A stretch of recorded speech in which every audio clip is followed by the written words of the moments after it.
Noon, but what time zone? We only operate in one time zone. We're only on at noon. If it's noon where you are, then you are where I am, and otherwise, you got to do math. It is Pacific. We're on the western coast, the left coast of the United States. We're actually PDT right now. This is Pacific Daylight Time. Building that intro, presumably because I was using so many twirly things. I don't know, like too many pixels or whatever. I crashed. I crashed Final Cut Pro twice, and those things don't strike me as that complicated to assemble. But here we are. So yeah, I made that yesterday because I realized I've made two. Weight screen 1, weight screen 2, that is weight screen 3. And I haven't made one in over a year. Oh, if you have a YouTube channel and you have access to the creator, whatever they call them, you can go down to like where the creator music is and open it up. And they just glumped all the music together. It used to be just the royalty-free stuff, all the Kevin MacLeod and all that stuff, and now it's just glumped all in together. And you can move little sliders, and you can select how much do I want to pay for this, and how long does the license last. I'm a big $0.00 man. There are individual tracks that are like $10,000 for the license. And when you hear $10,000 for the license, you think it's going to be someone, but it is not.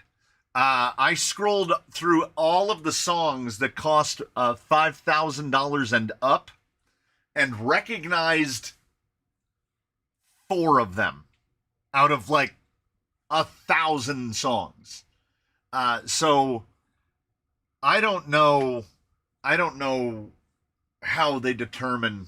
All I know is that Kevin MacLeod is the OG of royalty-free music. I don't know how that guy keeps food on his table, but do you use the link bend calculator, or do you do it on paper as a drawing, or like Matt from More?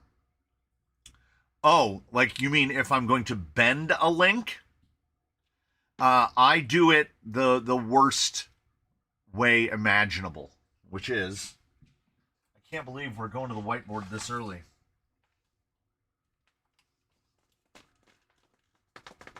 I'm erasing. So, let's say that I need a link of a bend about like that. That's a terrible example, but there we go. Right? And then we got ends on it. And we'll say that end to end, this is, we'll make it a nice even number, 170 millimeters eye to eye. And I know about how much bend I want. So this is the high-tech way of me computing this. I will thread this end or drill this end or whatever material I might be using. I will clamp that in. I will apply the hot heat right here. I will bend it. This end has not been cut at all. So this end is extending way down off the end of the thing like that. I will make my bend. I will do the second one and do the same thing. And there'll be a whole bunch of it hanging off. And then what I will do is I will line it up on the vehicle because I can put an end on this end. I will line it up on the vehicle and I know that there's 10 millimeters of threaded portion that I need to leave. I will line it up with the rod end where the rod end is going to go. I will mark that point. I will add 10 millimeters. I will cut it. I will thread it and I will put it on. So every link is basically bespoke, or more accurately, every pair of links is bespoke. There's probably a better way to do it. My way tends to waste a little bit more material, but we tend to be talking about brass or steel or aluminum rod or Delrin or whatever I might be using. And that stuff is pretty inexpensive. And then that way I know I get two links that are the same length and the same bend. I will often actually clamp both of them together in the vise, heat both, and bend both of them at the same time so that I know that I'm getting the same bend out of both. But if I have to make another pair, we starting over. How much does a Traxxas rod end add to the length of a link? Now, did you say Traxxas? Yes, you said Traxxas. Do you mean Traxxas? Or do you mean Traxxas? Do you mean OG Traxxas? Or do you mean TRX4? Because I think they're the same. So from the eye to the base, it's going to add about 15 millimeters on a TRX4 end and an old Revo style. Oh, it's actually a little longer. I would say that's 17 millimeters. So that's going to add 17 millimeters on that one. And I'm measuring from the inside, the recess, because we've got almost 3 millimeters of recess in there. So we've got, about 15 millimeters on a TRX4 end and about 17 millimeters on a, they're the ones that I've always just called Traxxas ends. I don't know what, Revo, whatever they are specifically, the ones that Traxxas has been using forever. That is numbers I did not know before. I know them now. So it turns out, because I would often, mistakenly, I know now, I would mistakenly grab for the Traxxas short ends, thinking that they were shorter, but they're actually longer than a TRX4 rod end. But where they have the advantage is chordal width, let's call it. I threw it back in the bin and now I can't find it. I need to find a Traxxas one, please. 4 millimeter rod ends short. There we go. So these are, we'll call it 10 millimeters, 994, whereas a TRX4 rod end is 11. Sometimes that millimeter is everything. 4.5 millimeters thick, 3.25 millimeters thick. So you can get more, you can get away with more angle than on this than you can with this, but you're never going to rip one of these. If somebody has broken one of these, I'd be really interested to see how it was done, because I mean, they're almost 3 millimeters thick around the outside edge, and a regular one is 2.25. And you know, strength increasing multiplied by the radius of whatever. So a TRX4 rod end is significantly stronger than any other rod end out there. What did you do before starting this channel? I made parts for Scions and Toyotas for almost 20 years. I ran DrIsotope.com making parts for Scions and Toyotas, and I did a little bit of like individual work. Like someone would say, "Hey, do you think you can make this?" So I made shift knobs for damn near everything that I could afford a tap or equipment to do it for. Mustangs, Lotus, Corvettes. I did a lot of custom shift knob stuff. But that was 20 years, and before that, I worked in termite remediation and structural repair. And then before that, college. And then before that, I worked at a Pizza Hut. I think that covers everything. So 2 TRX4 rod ends add a total of 30 millimeters to overall length. Yes, I would say so. Hardcore RC says, take eye-to-eye measurements, subtract 14 for Revo rod ends, and add 1 millimeter for each bend to determine link length. That's probably easier. What made you fall in love with RC rock crawlers? Asks Kit Crawlers. I remember seeing them for several years because they'd started to kind of filter into targeted ads and whatnot. And I was like, that's dumb.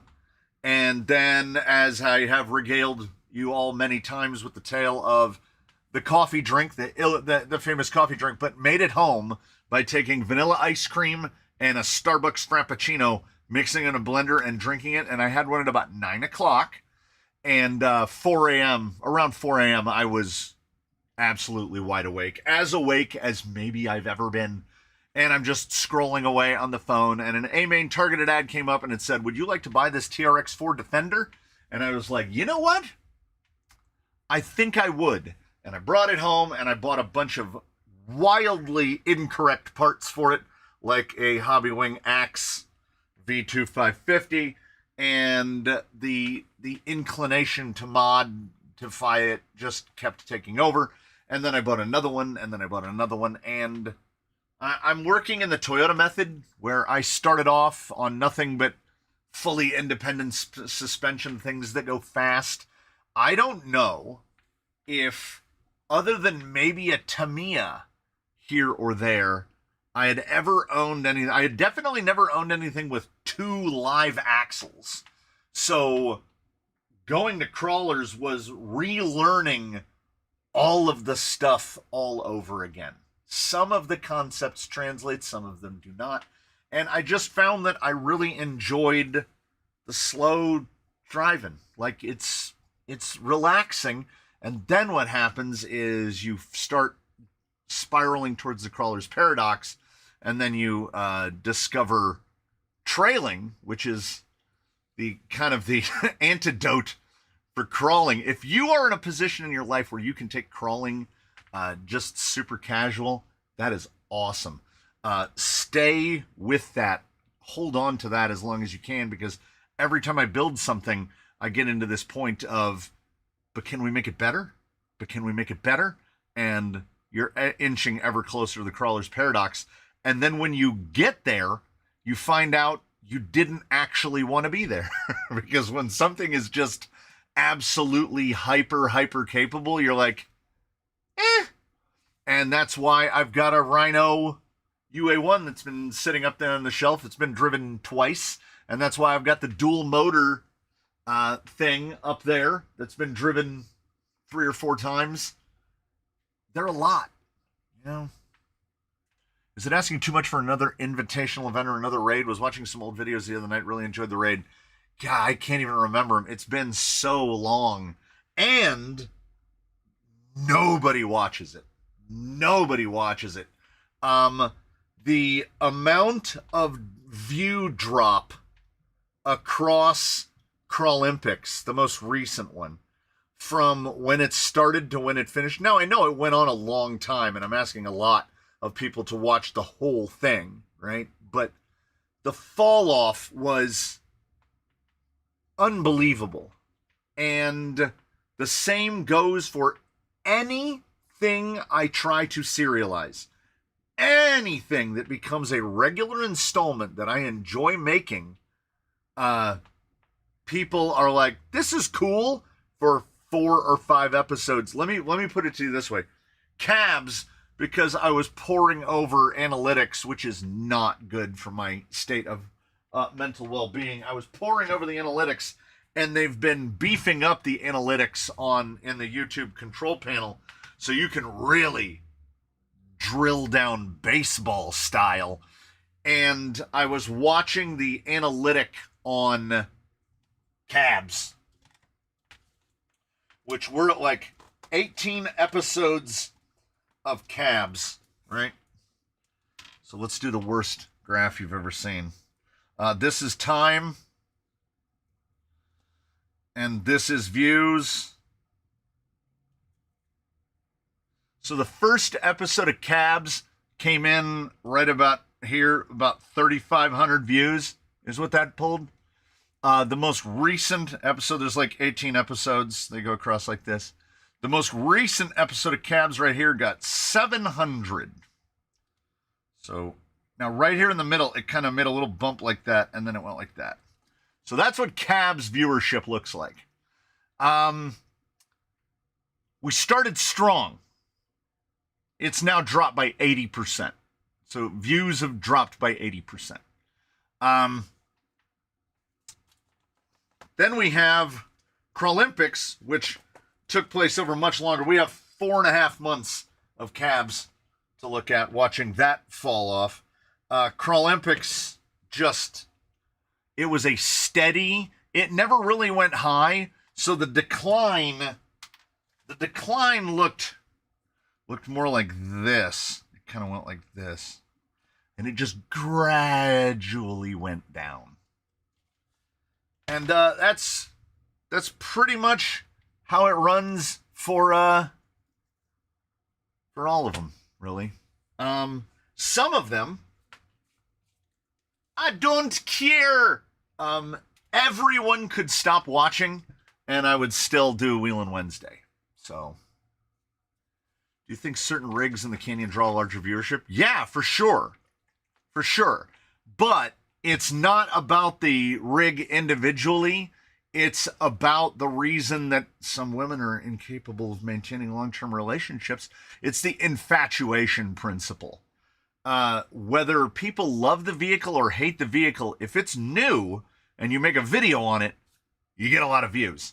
I average, well, we're in the doldrums right now.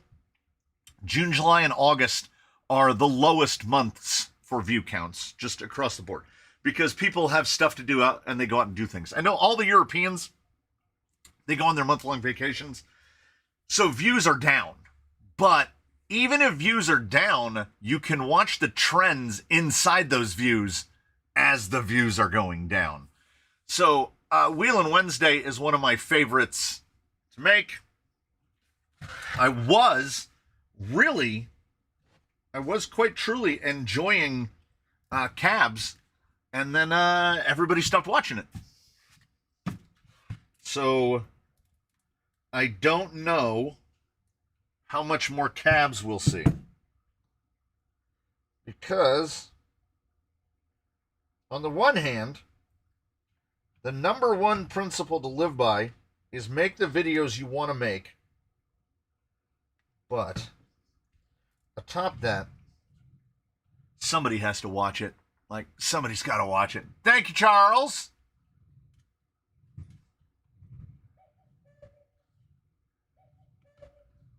Wait, Lee Jordan is from the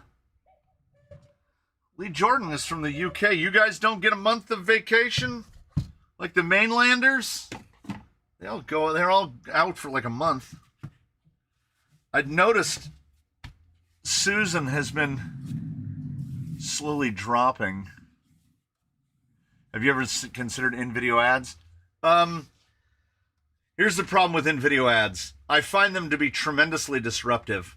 So I manually insert one mid-roll ad into any video that has a transition from bench to outside.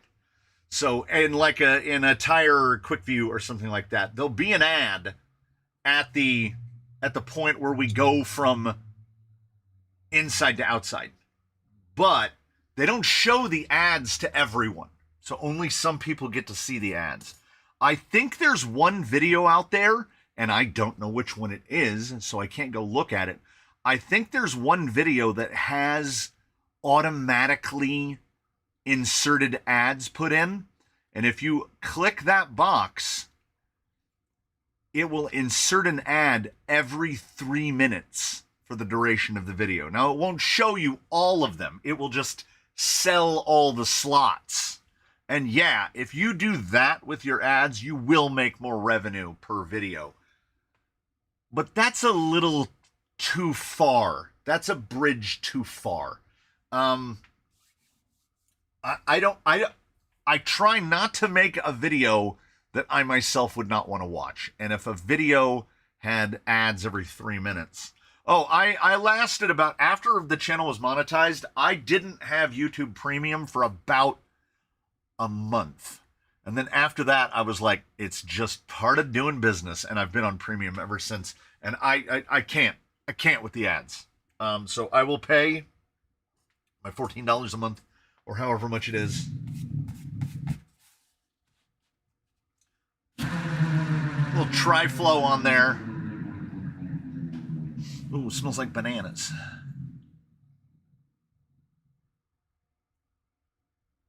Oh, I missed. Thank you, Jimbo. Have you ever... Oh, I mean, video ads, right. I watch every video regardless of content.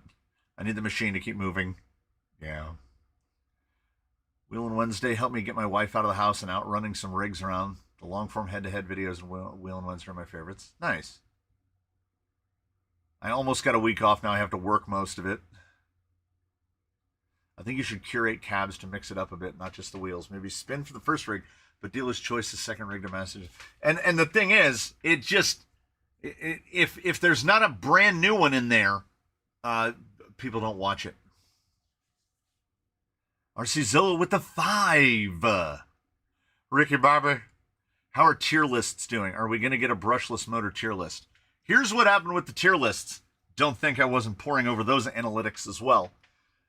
They get a big bump in views, but I must say just enough things that people don't like, because they also, another trackable stat now is how many people that watched that video, like that was their first video, how many people that watched that video came back? And the answer is on the tier lists, 0. Nobody comes back. Nobody. And luckily, I feel like I've exhausted most of the well of tier lists. Do you have control over ad length? I do not. I don't have control over what the ads are. None of it. There is stuff I can restrict. Like I can say, no, like, we won't get Sonoran Desert Institute or stuff like that. You can restrict categories, but you cannot restrict advertisers. And because I'm on premium, I don't know what my ads look like. I can't see them. So it'd be nice if they gave us that ability to pick and choose, but boy, do they not. Premium since 2012. Dang. Ads ruin my naps when YouTube is playing. Yeah. I refuse to give YouTube any money until they quit suppressing free speech. Oh, well then YouTube is never going to get any of your money. It is so, I mean, I'm talking about the curation done by YouTube that's in the foreground. The stuff done in the background. I was watching the JG Ghost ride last night and I got to thinking 6x6 mullet. Would that be dumb? No, it could work. Like 2 portals in the back and a straight axle in the front. It could work.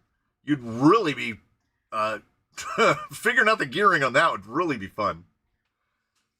When I was employed, I got 26 days plus bank holidays, so about 34 days in total with pay, but not taken off in one go.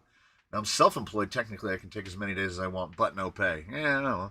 That's kind of all of us, isn't it? You can take as many days as you want off, but not get paid. Did I see that Revolt is here? Yeah, he is. What, are we going to get a tier list of tier lists? An axle width list. I need to watch those build along videos. They came out at a busy time for me.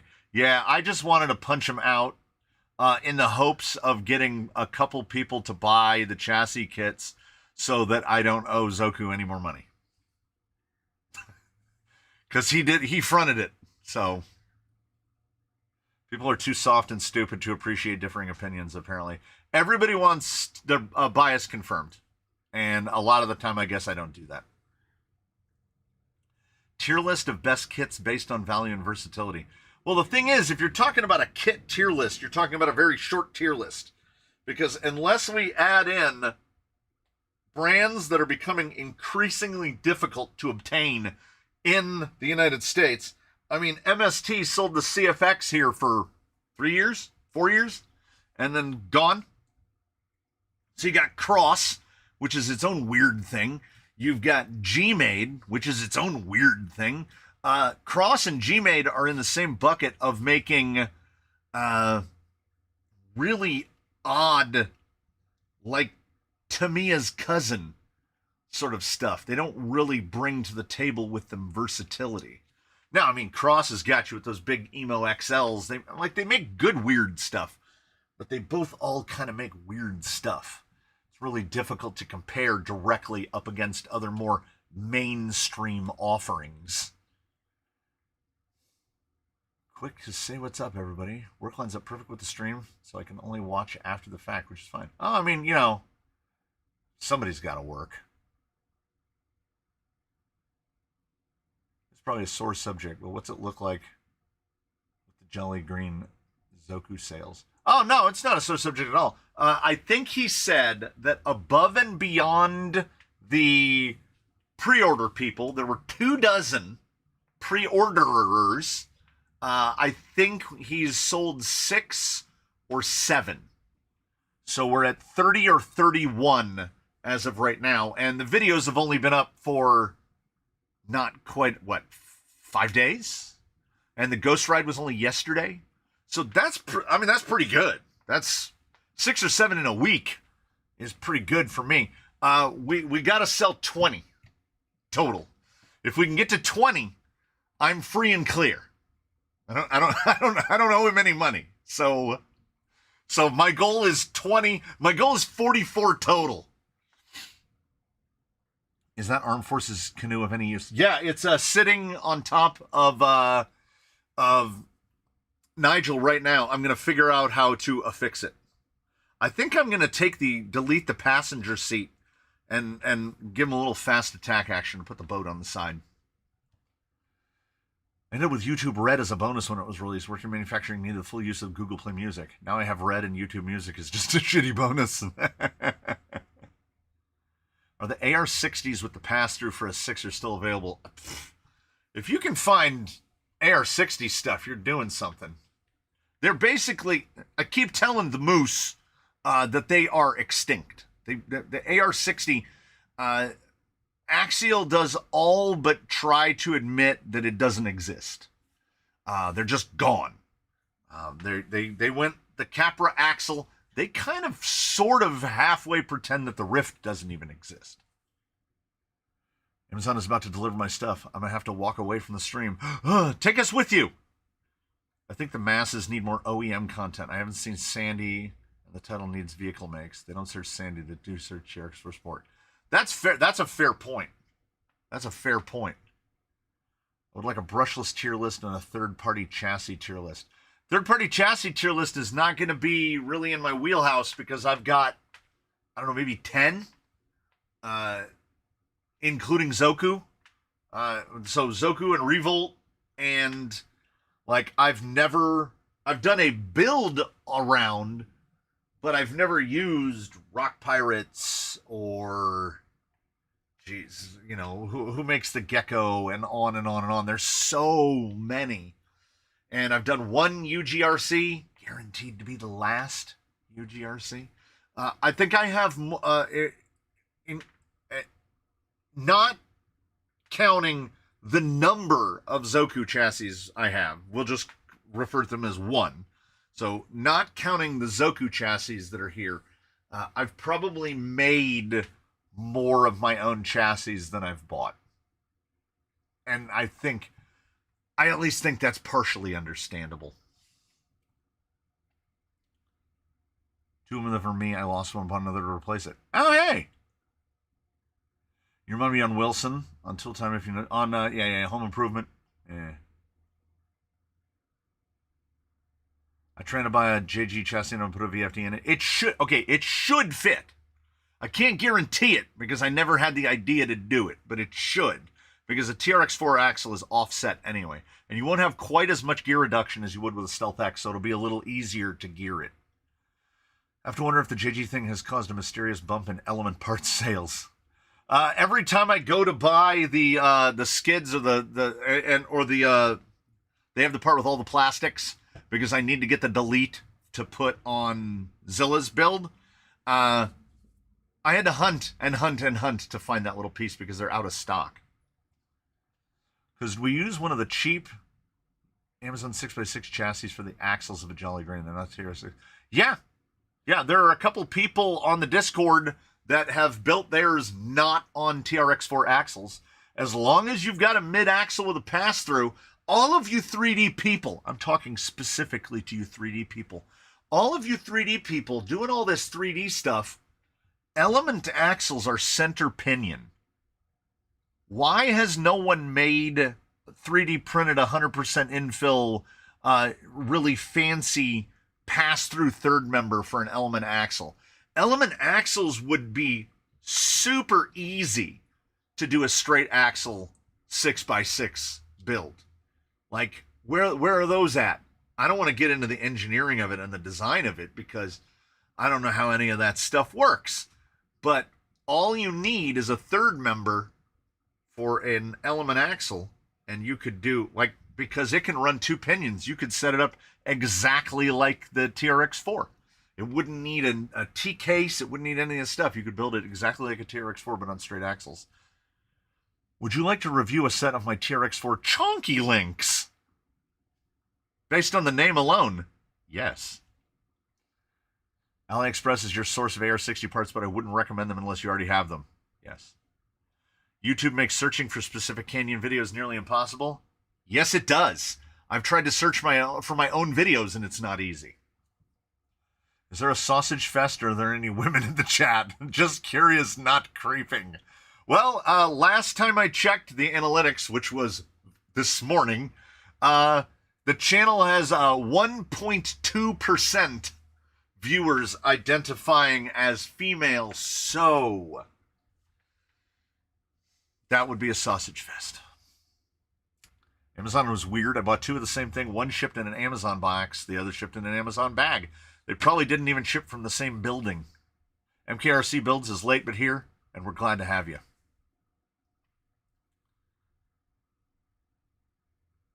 Send me an old element axle and I'll have a go. I have a couple. Probably actually an axle and a cover. So you can copy the part of the cover that inserts the part that goes in.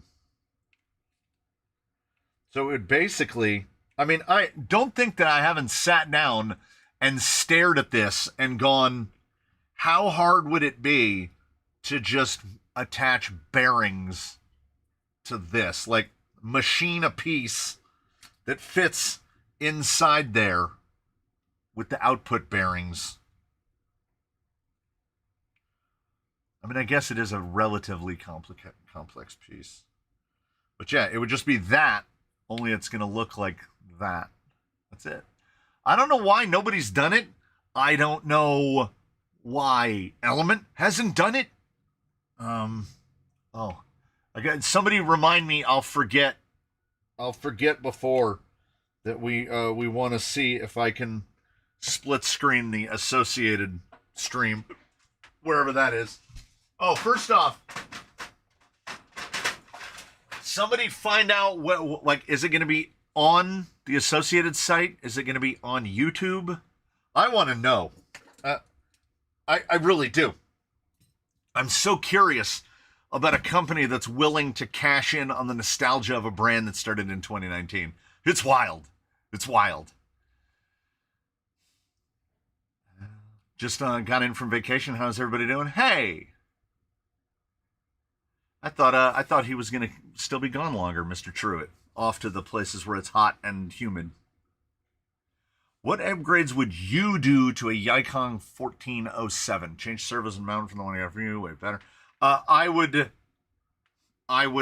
change the servo. I would put a fusion in it. I would put different tires on it. Wheels and tires, and run it.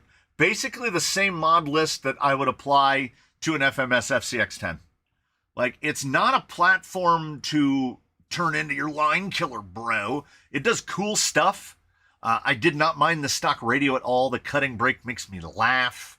I put the 4107 right side by side up against the FCX10 K5.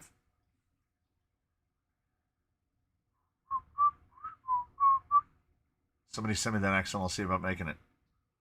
I can send you both one. I'll put you both on the job. Because I'll build a 6x on straight axles. I kind of want to do it because then that gives you an excuse to put like ruptures on it or razor wires or 525s of some sort. Your Sucks was one of the most transformative series for Basecamp, but I bet 2% of owners will find the series. It's a shame, really. It turned out so good. Yeah. Axial messed up the 6x6 Unimog so badly everyone has PTSD using axial axles. That doesn't surprise me. Element doesn't want to have to make new things. True. That's a lot of stress on the front pinion. That's how Traxxas do it. Now, their pinions are a lot bigger.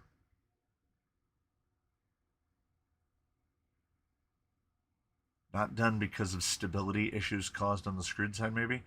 I don't know. I think it's more along with the Raccoon said that Element will go to great lengths to not innovate, to not make new things. And whether that is related to their business practices that, like, I thought that everybody fled from Associated, like all the race guys, but no, they Subaru'd it. Subaru stopped doing World Rally, and everybody was like, why? And they were like, we make electric family cars now. Like why would we keep doing this? So that's what Associated did. They just stopped. They don't do the race thing at all anymore. From what I've been told, Associated just dropped it, and then most of the engineers left the Element side. So will we get anything new from Element? Who knows? Will we get anything useful from Element? Who knows? What's the biggest differentiator between chassis? Sometimes I see all the different ones and I'm like, why would I pay $300 for that one when the $50 one looks exactly the same? Robert, you are not exclusively wrong, okay? The biggest difference that you're going to see between different rails is... Oh, okay, here we go. So, this is a Comp Fox, right? So when we look at a Comp Fox from the side, what we're kind of looking at primarily is the spacing between the bottom of the rail and the axle, the placement of the shock tower, and the number of adjustable link positions that we have fore and aft. This is basically like the geometry. Some get geometry far better than others. Some are not transparent enough in their design in that they make something, and that design was clearly intended to fit a very specific set of components, whether it be a specific axle, a specific set of links that they either got off the shelf or had made to fit it. So when we look at this, you'd look at that, and then maybe you'll look at... Oh, we're making a big mess. Then we put a Gold Rush in its place, and you can see there's a very different sweep.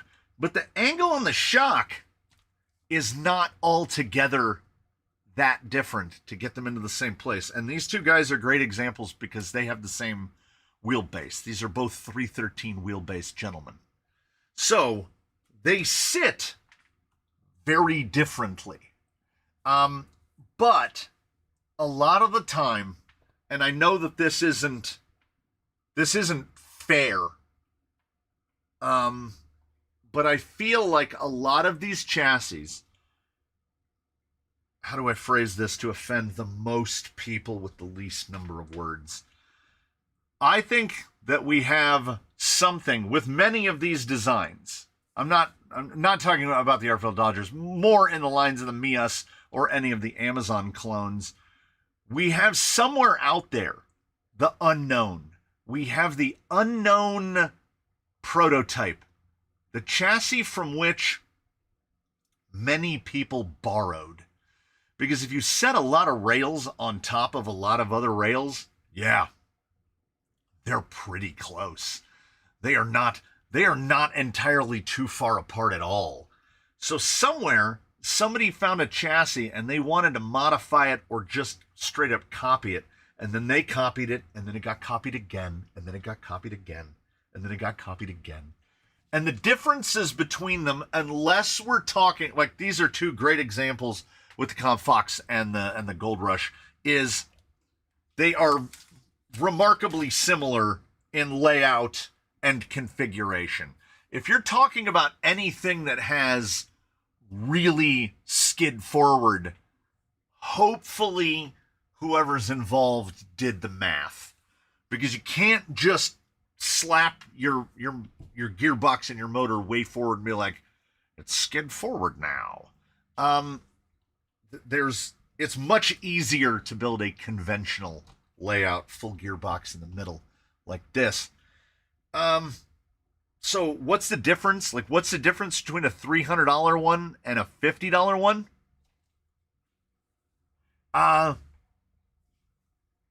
The name, whatever name is attached to it, most likely. Because I'll tell you this. You could do this. If you have, Xerox is 100% one of those chassis. If you have a jigsaw, you can put a metal cutting blade in it. You could take a pair of axles. And attach shocks to them. Slide those axles, like if you have a building jig, that'll make things easier. Slide those axles to a point that you like. Use some cardboard assisted design. Put a block of cardboard. Angle your shocks reel on it. Punch some bolts through it so they hold into the cardboard. Hold your links where you want them to mount. Punch some holes in the cardboard. Cut a chassis out that matches those holes. And guess what? You just created your own geometry. And you're going to find out whether or not it works. It's not that hard. It really isn't, because most of the time, that's how I design a chassis. I look at what link length differential I want between the front and the rear. I look at the amount of link separation that I want, and I line the things up and I lean the shocks down, and that's where I put the towers. So mine is designed in general for a specific amount of stuff. And then all these other companies are like, this is a great class 2 chassis.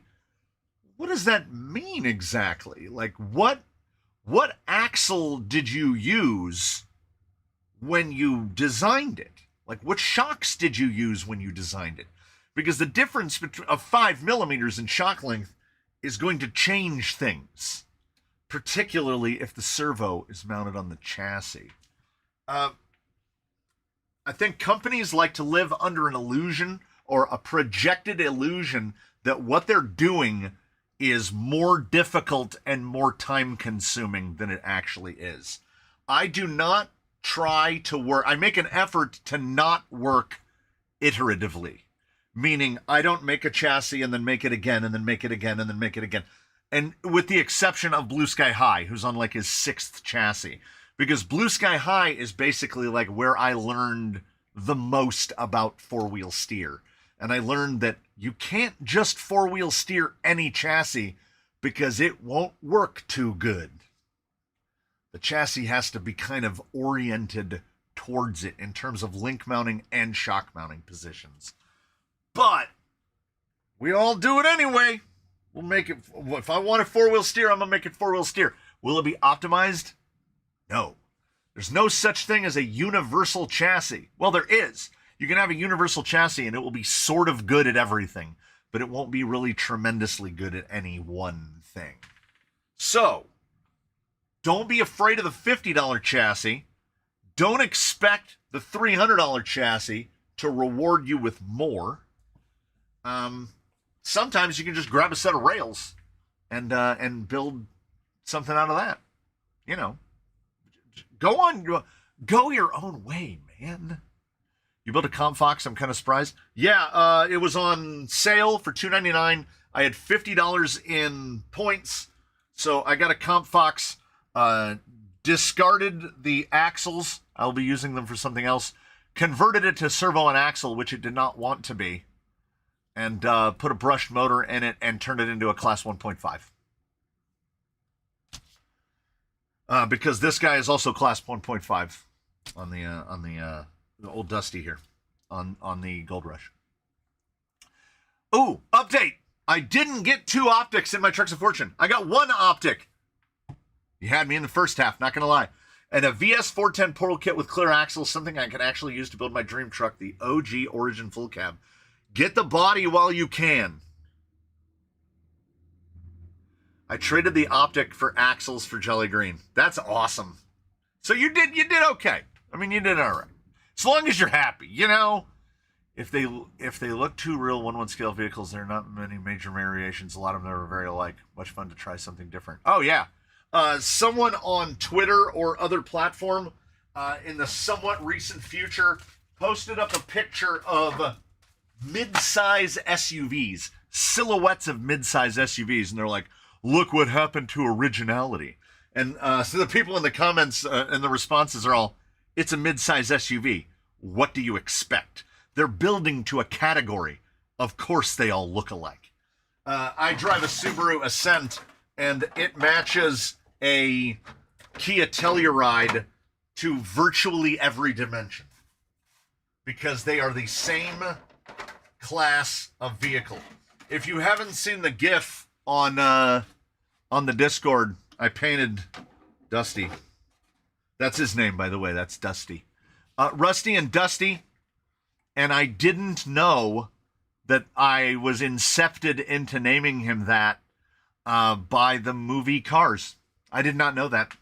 I did not know that Rusty and Dusty were the Rustys brothers. I was informed of this, and then I Googled it, and I was like, oh, well, what do you know? I named that one Dusty because I named the other one Rusty. So, incepted, maybe. Is there an RC company named Xerox? No. We have a build here named Xerox because everything was like a copy of a copy, and nothing really fit together very well. It was a full LCG with What am I doing? What am I doing?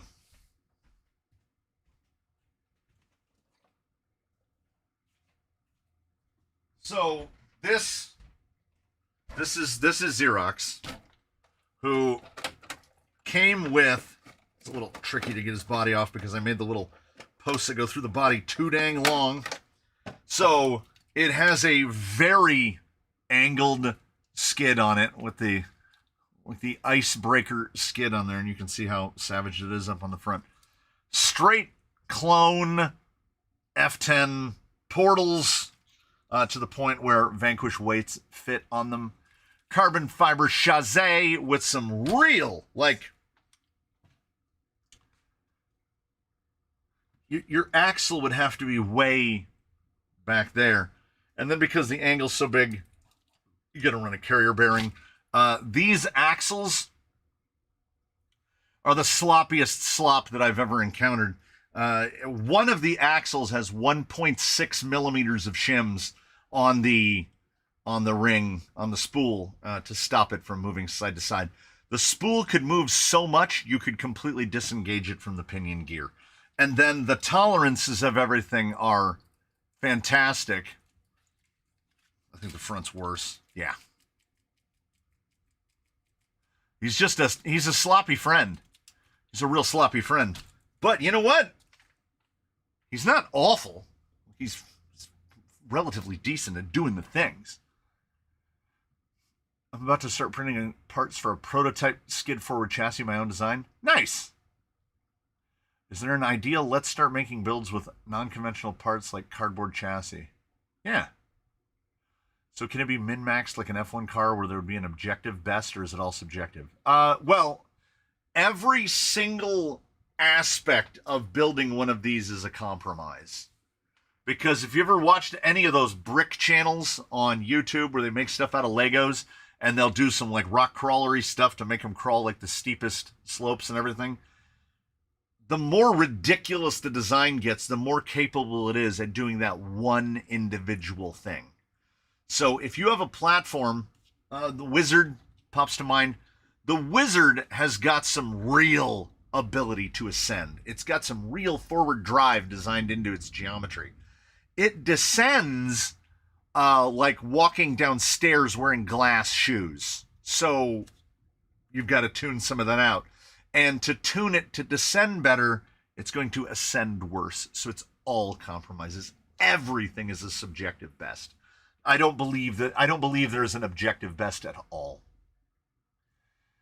I've designed a forward skid chassis around a TGH DSM and FMM and had it cut. I won an XO Everest an event, laid the two over each other, and they had almost identical hole placements. How long was yours out before the TGH one, if you don't mind me asking? I've had the Origin body for about a year. Oh, nice. Nature's grinding pace kills outrunners. It can. That body came out great. I wasn't sold on it while it was clear. Yeah, as soon the dark granite, the Glidden Max Flex. No. He is definitely not Proline. This is a trail walker. This is an Element trail walker. And the video of it is up soon, and I got this close to ruining it. I got so close to ruining it. I almost ruined this body through my own actions, as per usual. How long did it take you to get Bruce to the point where he's at now? What frame, axles, and body? So he is still on the FMS chassis, the full chassis with the leafs. But I did change the axles to Amazon knockoff F10s just because I wanted to. Mostly because I wanted to change the drive shafts, and I had to. I like everything about Dusty except for the grill. I like the grill. It's got like a retro cool. It needs googly eyes. Googly eyes. Just order the OT6 parachute. I do need to get an OT6 parachute. Thank you, MKRC, for the 5. MKRC with the 5. Still waiting since May 2nd for my wizard. Amain has no clue when it's coming, and OT6 doesn't answer emails. I'm telling you. Kevin, just think of it as sunk cost. When it arrives, it will be a pleasant surprise. You'll have forgotten that you ever spent the money. Except whenever Amain asks you to keep waiting, just volunteer to keep waiting. I sincerely advise anyone who is still waiting on a wizard and thinking it's never going to happen, just wait. It's so nice. It is so nice. It's like having something made by a boutique, men in a shed carriage house that only builds a very limited number of things. No disrespect beyond the usual intended to the Vanquishites, but what Vanquish calls limited edition and what just a standard wizard are completely separate things. And I have Vanquish housings. I've got built up Vanquish stuff. I got super shafty housing. I got nice stuff here, through the kindness of the people of the channel, through my own inability to not spend money sometimes. I've got some nice shiny things. And the wizard is a very nice shiny thing. I made a comment on a company live stream about their chassis being almost identical to a VRD, and they got very defensive. Here's one that you did not hear from me. I never said this, and I would have nothing to back it up. And if anybody asked me if I ever said it, I didn't. But if one was to take a Zoku Phoenix chassis and lay it atop a VRD chassis, just in terms of like rough shock and link placements, they might be reasonably close. I'm not saying outright that the VRD has the geometry of a Zoku Phoenix. I would not say that. But this is the reason that I say that the ZRD is more capable than a VRD once built, because a ZRD has geometry optimized for that platform. Whereas I find that a VRD is reasonably close to a Zoku Phoenix. It is or it isn't. It might be. I'm not saying that it is. I'm saying that the universe is filled with similarity and coincidence. I'm just thinking out loud. Cheap, good, cheap, and fast. We know which two Otsix picked. Yeah. It's crazy that we can regard a wizard as cheap because you get so much for what you spend. Also, how tiring is it to anyone else, maybe it's just me, that many manufacturers have started to adopt the old craft store method? This vehicle is $500. But no, it's $389 today, and it's been $389 for 2 months, and it's been $389 since they dropped the price to $389 8 months ago. But it still says $499.99 with a line through it. Is that how it works? Like, like you can't just say, oh, it's $389 now. Associated posted it already? All right, let me see.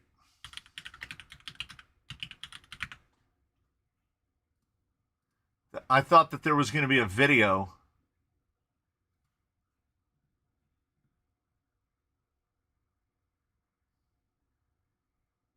Do they have a YouTube? Like, what? If whoever found it, where did they find it?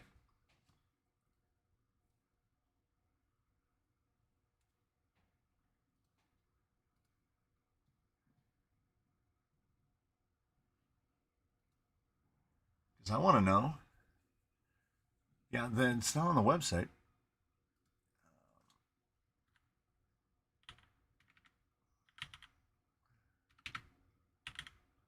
I never find out about things early.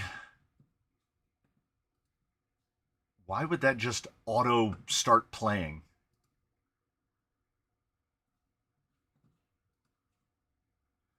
It's on their Instagram and their Facebook.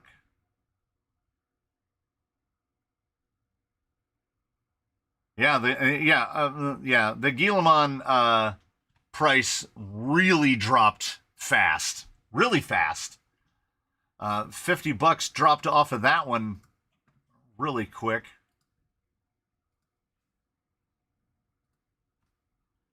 So the big reveal, is just an Instagram. This is disappointing.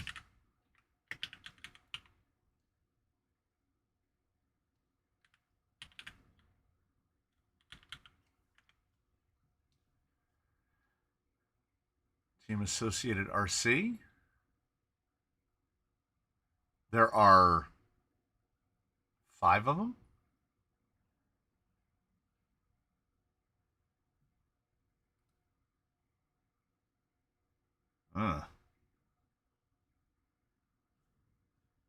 I mean, I don't know what I had hoped for. Oh, I can do the thing. New high clearance portal axles. Yay. Stealth X, CMS, adjustable front track bar. What does that mean? Because it looks like the same inexpensive mount that they've been using that's integrated into the shock tower. It's like the same one they've always been using. 2 battery boxes, just like every element. Adjustable body posts. Oh boy. Optimized ball cups for more fluid axle articulation. Like to see that. Increased inner axle input bearing, so it's got the SE axles. RC10TT body, thermoformed in high-strength polycarbonate. Is there more than one picture? Or do I just go to the next post? Some gold anodized.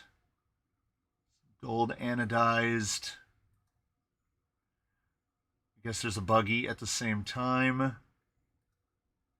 Oh, I'm just going through all their posts is all I'm doing. I mean, I don't want to say boo. But it's got a new bumper. All right, let me see. I wanted a video.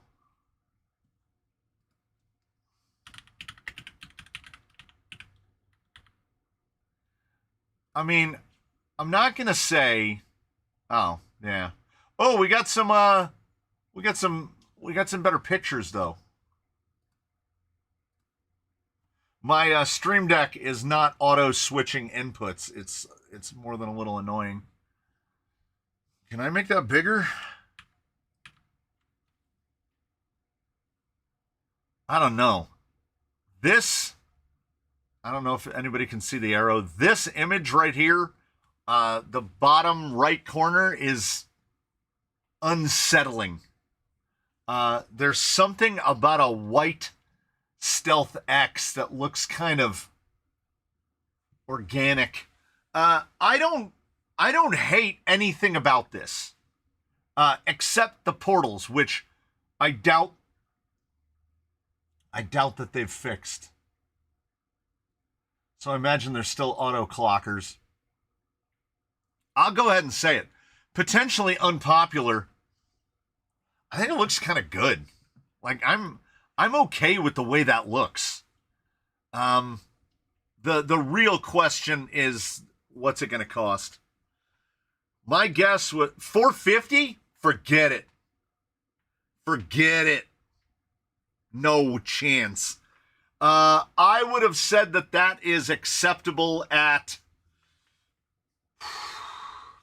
I'd have gone $369.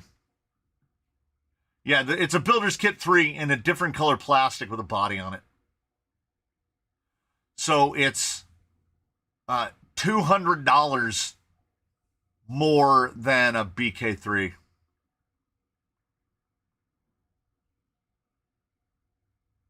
Yeah, $450 for that is nonsense. I went to the Associated website and didn't find any pictures at all.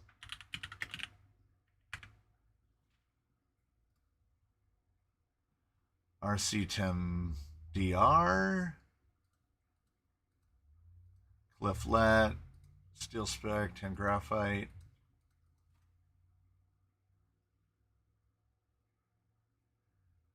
Portal, Cars and Trucks, RC10. It's an RC10T?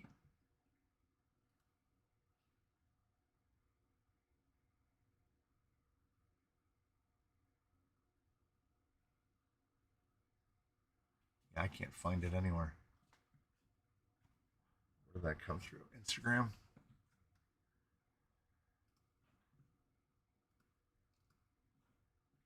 Good thing they didn't hide it. Good thing they made it easy to find.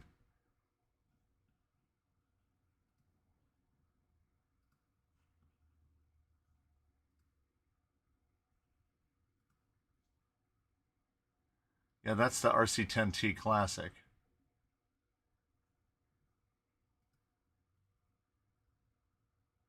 That's not what I'm looking for. Semi-truck, Hoonigan, drift cars.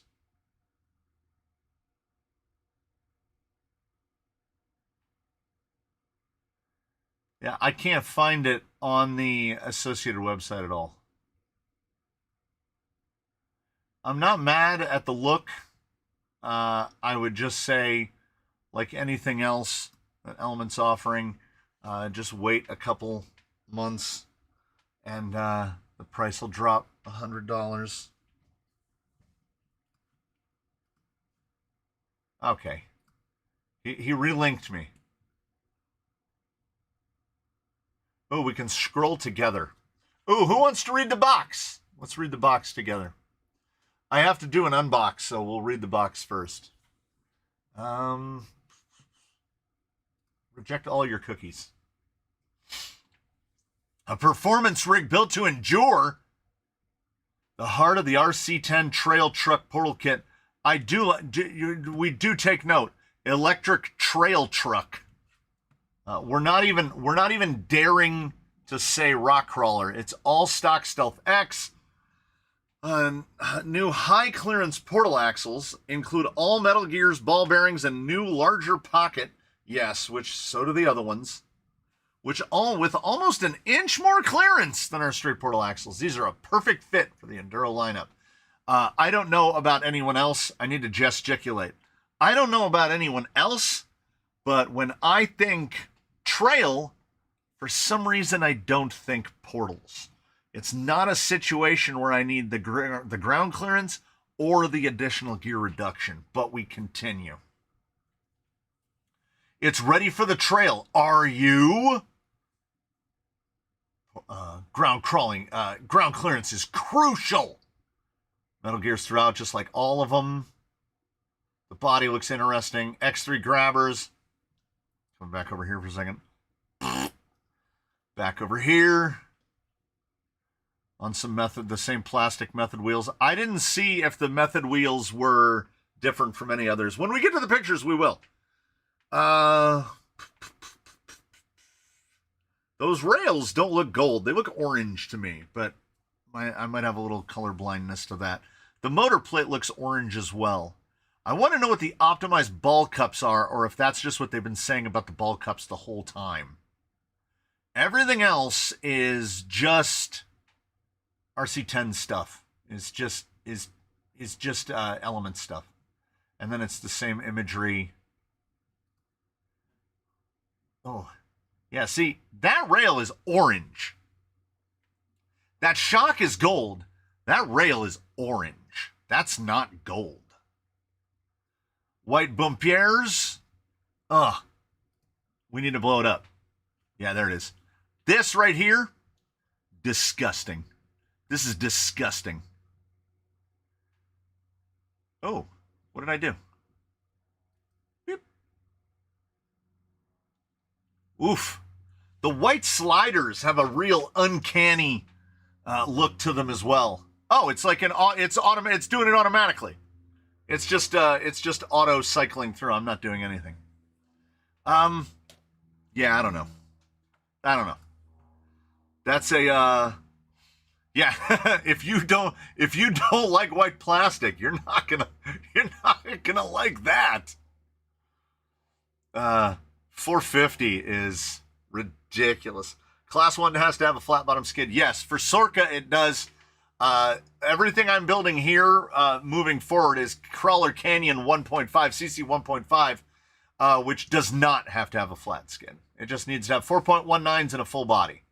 Do any of the elements come with IFS2? Yeah, the Utron and the, don't forget, Zool 2. Zool 2 does as well. It's too expensive, though. Wait for the regular Zool to go on sale. Buy the IFS2 for $100 and put them together and save money. It does look good. Just wish they would have went with a different body. Could have still been just a Jeep, not a Cherokee. How about a Wagoneer? Agreed. Portals on a trail truck's like teats on a bull. Wait, did it say BTA steering? Yes, but they mean behind the axle as in the tie rod is behind the axle. They don't mean the servo is behind the axle. That is I almost feel like it's intentionally confusing technology now. The raccoon does not like it. And yes, as Henry N points out, white plastics do die nicely. So what we'll all just wait for is for all the plastics to become available separately so that we can buy gearboxes and dye them red. First mud on that plastic, it turns pea yellow. Yeah, the OG gold chassis were a little bit orange. Not that orange, though. Not to my recollection. They were definitely more gold. That chassis looks orange. How do I come crawl at your place? I live in Joshua Tree, not far from you. You send me an email, or you hit me up on the Discord, or you send me a message through Instagram, and you say, I would like to come this day. And I say, okay, I'll be here, and then I'll tell you where to go. That's pretty much it. Bill Truitt says it's honestly maybe a $300 rig. Yeah. I mean, when we count the fact that it has a body, I'm looking at it in terms of where do you price that relative to builder's kit 3. Builder's Kit 3, what, like $269? I could see it being $100 more than Builder's Kit 3 because it has wheels, tires, and a body. Even if you don't want the wheels, tires, and body, I would have honestly preferred the kit. Like, just give me a white Builder's Kit 3. If that was Vanco, it should be a $900 Origin. I mean, it would be funny if you were wrong, but you're not wrong. You're right. I think Psycho Garage asked if I was building the Lone Ranger today. I am not. As indicated by the name of the live. Builder's Kit 3 with body, wheels, tires, and portals. Yeah. I give them $100 extra for the tires you're going to discard, the wheels you're going to discard, and the body, which you're going to go, well, I mean, I guess I have it. Now I'm just like, why couldn't it be a Wagoneer? Why couldn't it be anything? Why a Cherokee? Just, you know what I really need? Another Cherokee, apparently.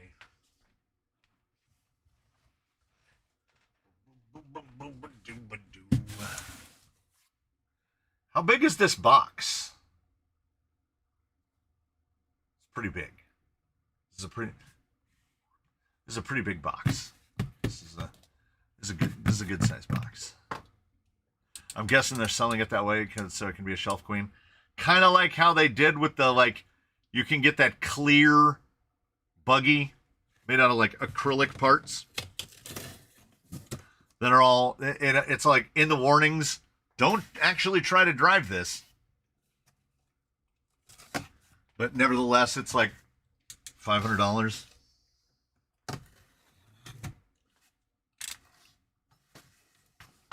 Yeah. I think most RC10 anniversary kits that wind up sitting on shelves with no electrics. Yeah. It's a model. And if you're going to spend $450 on a model, go to Lego, sort by cost, and see what you can get for $450.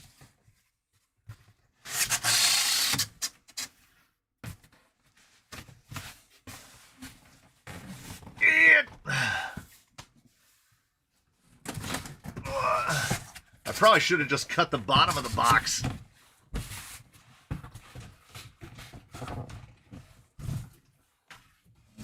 Well, Henry, they're banking on name recognition primarily. I could fit in this box almost.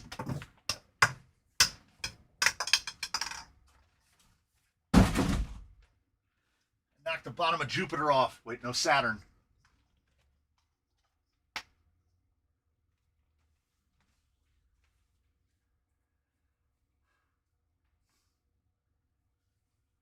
The new Red Cat Ascent 18 looks pretty cool. I really like the new high clearance C-hubs on the front axle. I'm going to come down from the top. That's all you get. Just a little one.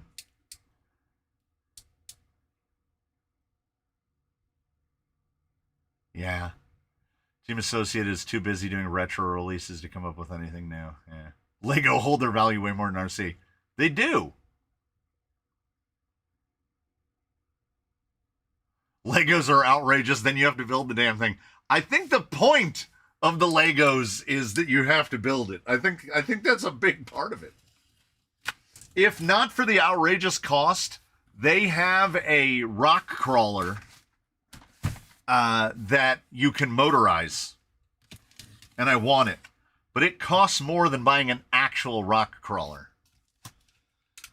So I have resisted.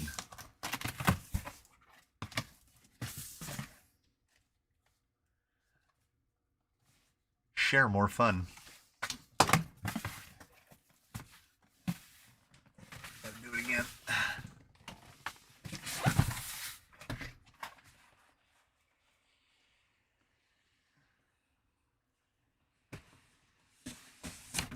That was a good one. That was a good one. Some huge boxes. And then, what? Okay, so FJ40 is great. Is this the wife's FJ? This is 100% the wife's FJ.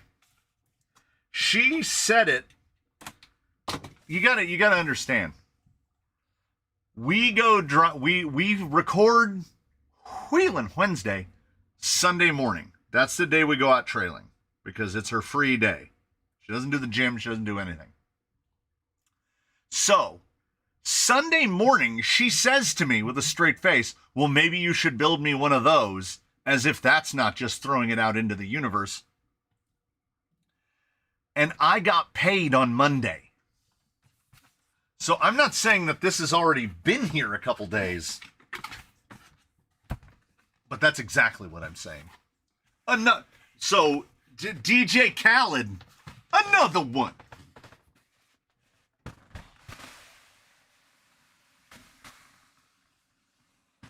She asked when this very morning, she asked when we're gonna record that.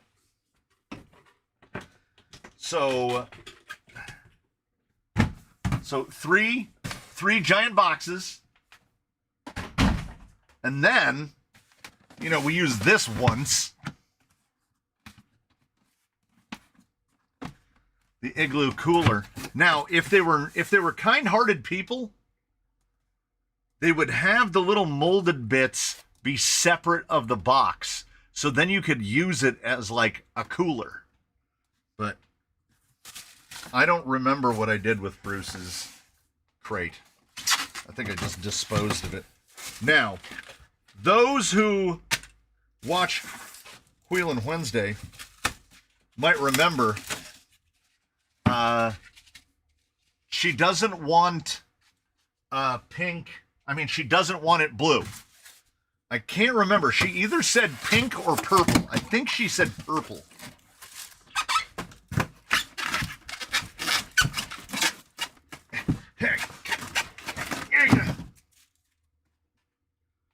Wow. Wow. I feel like I need to weigh it. I haven't felt Bruce this light. I popped the whole windshield out. Trying to get it out of the box. Oh! I had also forgotten how catastrophic the stock suspension is. Did she say pink? Did she say pink or did she say purple? I honestly don't remember. I mean, I could ask her. And another box to dispose of. God, that's an alarming amount of packaging for what we're dealing with. So much as Bruce did, but even more so, what we're gonna do, my goal, I have a personal goal.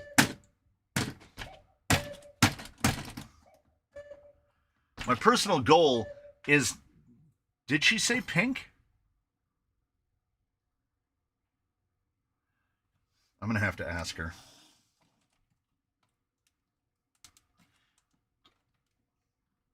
See? I almost forgot about them. I'm going to leave a lot of this the way it is. We're going to stay on the axles and the gearbox.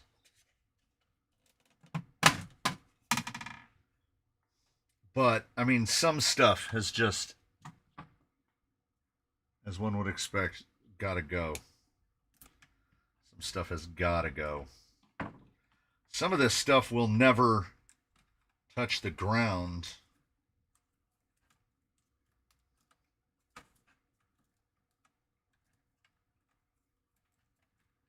Color changing pink to purple. Ooh.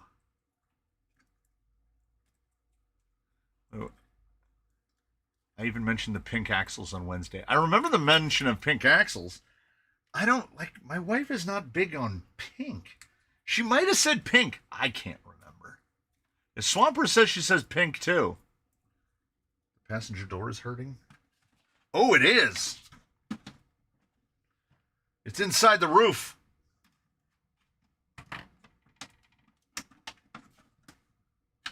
Probably because some oaf was banging on it.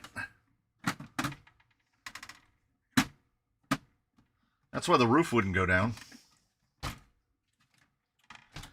So, this one will definitely not be eligible for this week's running, which is like we're done. Less than 48 hours away. Probably 40 hours away. But perhaps the Wednesday after I'll have this one out.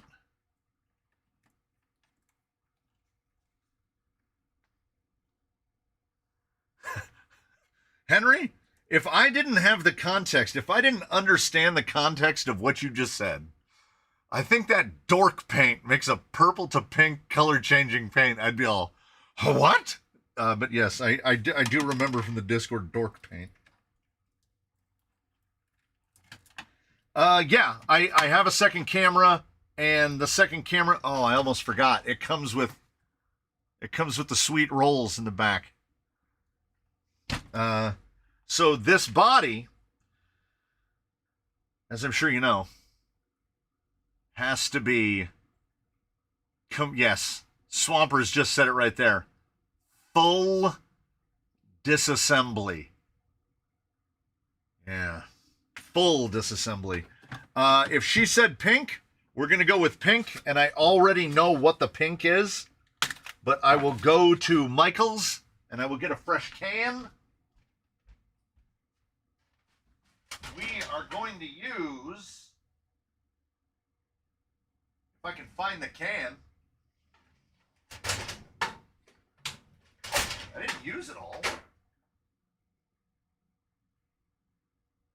It's Iron Lake. Iron Lake makes an absolutely aggressive pink. So Henry posted an RC10 trail video in the Discord. Can we watch it together? I would have to launch. I can try launching Discord. Not going to use the flesh color pink. No. Oh, wait. What color is the Max Flex pink?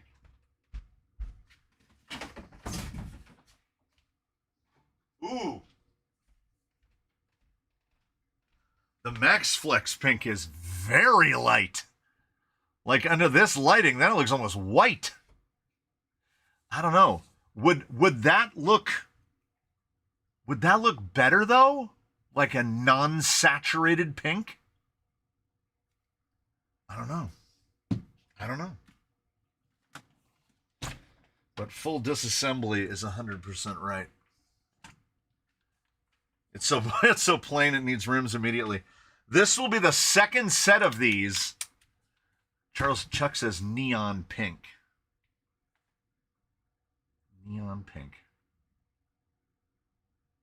Oh, Jade will still get driven, for sure.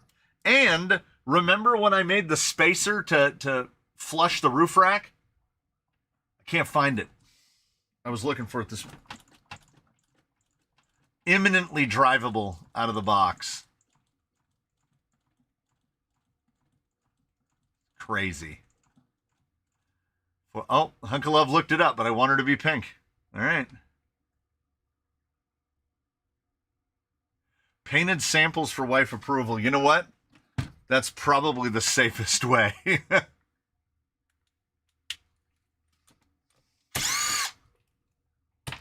I love that the wheel hex never sticks to the axle, but always comes off at the wheel every single time. I mean, I'm going to replace them with clampers because we're out on the trails, but another set every time. Another set never to touch the ground.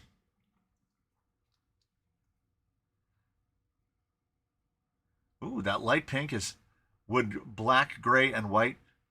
If we're going with pink, probably black, gray, white. That might be kind of classy.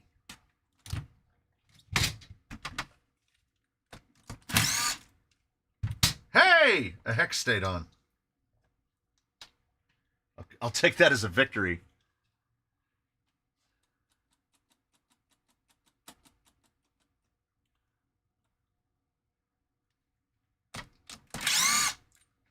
I think I have another can of pink. I mean, I know that somewhere in here I have the can of Iron Lake.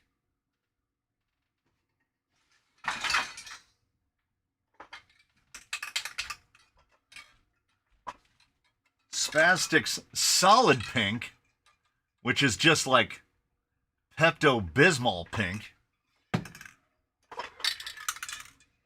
Duratrax calls this Candy Red. This is pink as hell. This is really pink. Well, let's just shoot pink at it. I will say this. The wife gets disappointed on any Friday when we go to get our coffee drink after this is done if we don't go someplace else. So we're gonna have to stop down at the hobby shop and buy at the craft store and buy some paint. Oh no, it's already right here. It's getting a fusion, but it will be set to go at about, the same pace, a little bit slower than what Jade can do, because the wife can drive. Just this is going to be a little bit of a different experience for her.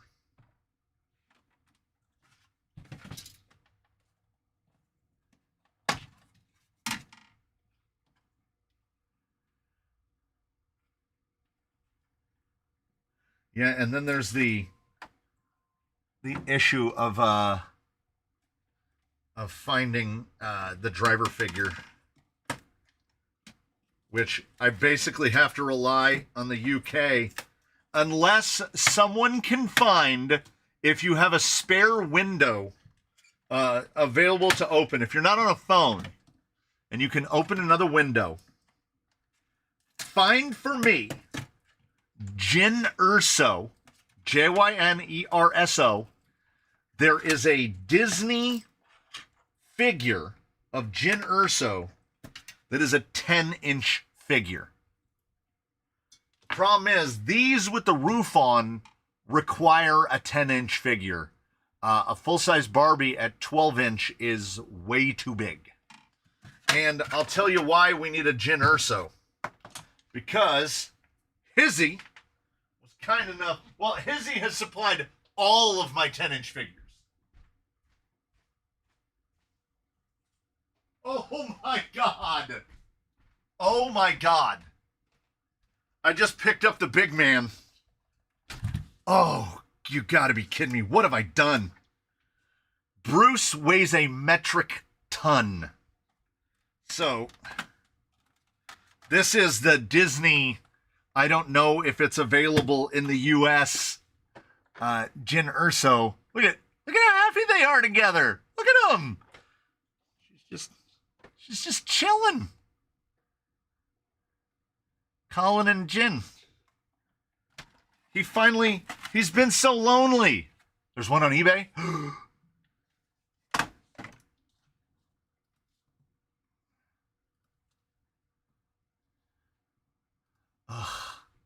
Why is it every time I click out of eBay, it logs me out? If I close this tab and then reopen an eBay tab, I will be logged out. My last eBay order was October 1st, 2022.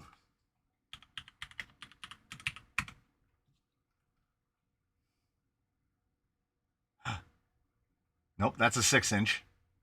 3.75. No.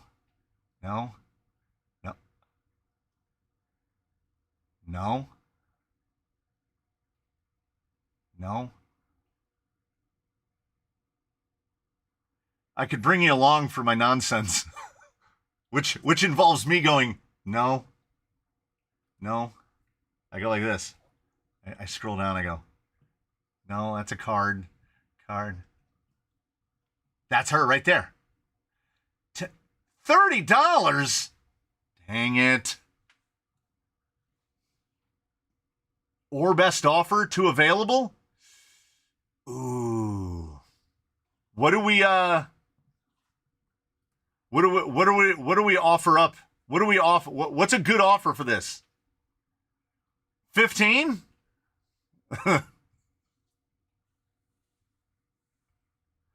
No eBay, only Hizzy. I love that the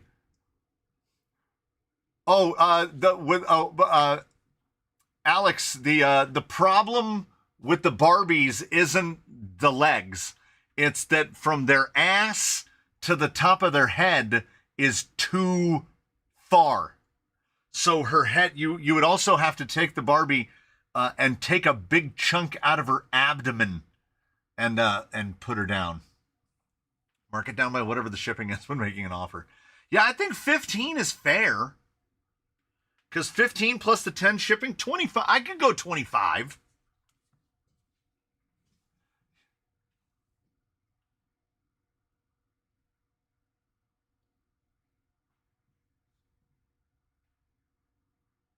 RC Zilla's. So, okay.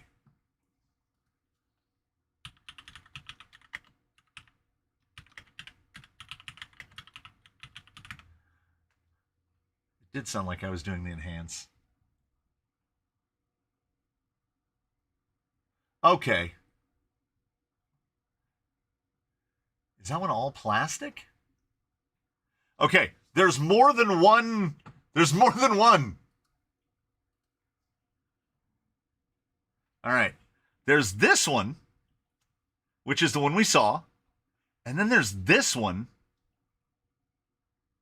Is that one the same? That one is the same. That's still the same. That's still $30. 33. Yeah, it looks like they're all trying to get $30 for them. That one wants 35. Now, why in this series do they have Kylo Ren, Jyn Erso, and this guy? That's that's it? That's crazy town.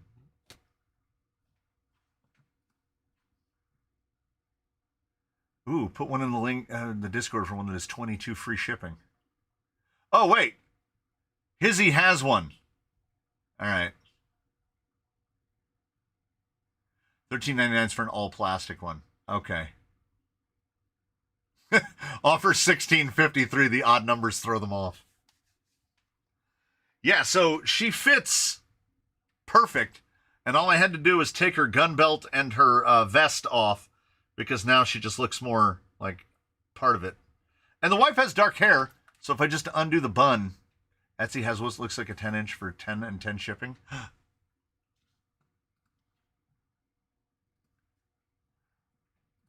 I'm just gonna keep opening tabs. And somehow, we're not dropping frames.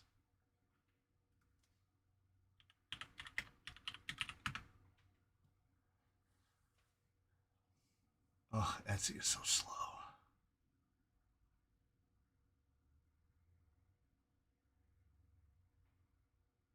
Don't mind me. I'm just scrolling Etsy. Jyn Erso doll. So that's the all plastic one. There's that one. Oh, $22.20.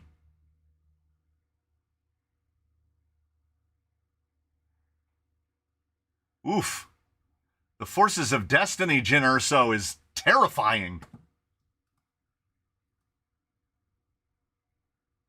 Like, this is like nightmare fuel.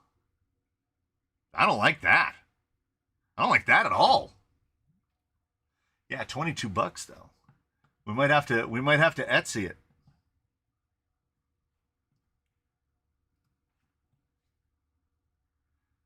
We'll send you when you decide on Sheila's decal color choice. Oh, we're going. Okay, we're going full blown pink. So I think that the gray black I think would look pretty good. Or do we want to have like some purple or something in it? Because I definitely do remember that she mentioned it's got to have that stuff on there. So I would say white. White red purple maybe? Or is that too... I don't know. Artistic discretion.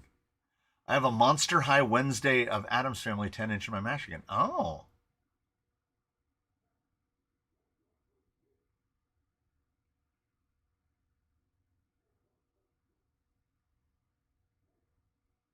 Yeah, I'm just thinking, like, this obviously goes fantastically with the blue, and it looks very correct.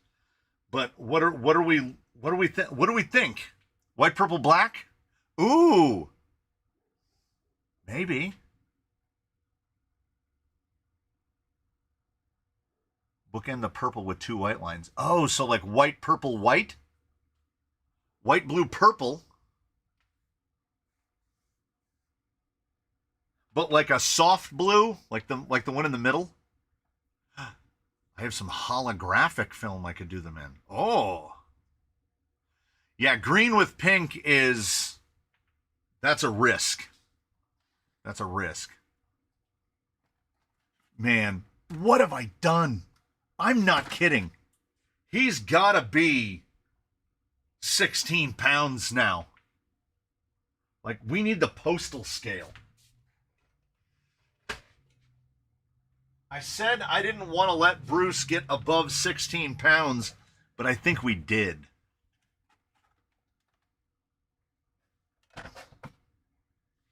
Is checkerboard stripe not too sock hop?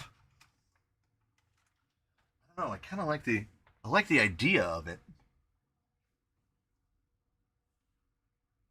That light pink you showed on a black top would be fantastic. Oh.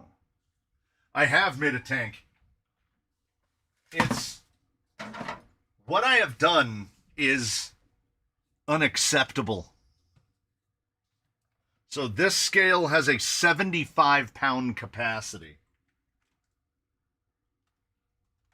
Now he's going to teeter on his drive shafts. Trying to find a way. Now, trying to get Bruce to weigh across the middle is not easy. There we go. 1513. 15 pounds, 13 ounces. I mean, I knew he was heavy. Gray does go good with pink. That's true. White, purple, black, purple, white. Yeah, black and purple with the pink, maybe. White, black, white, purple, black. I think somebody already said white, purple, black. So, before you start adding stuff, before you turn one into Bruce. Okay, 6 pounds 10. But then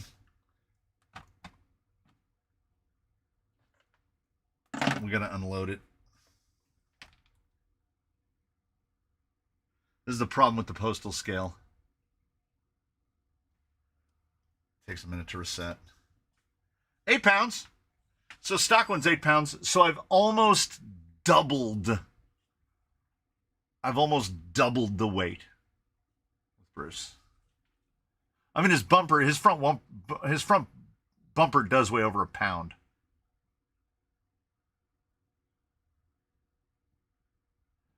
Yeah, I don't think the wife would do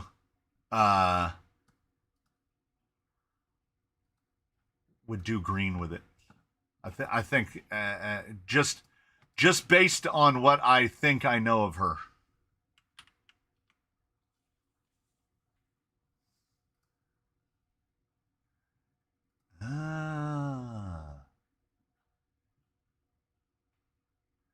Yeah, it's pretty good. That's a pretty good color pink, too.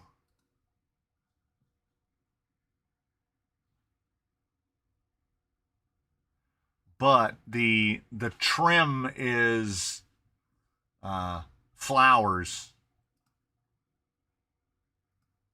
Can't open an image in a new tab. Boo. Yeah, it's like pink with like a cream. Yeah, white and pink are good. Yeah, rose is a good color.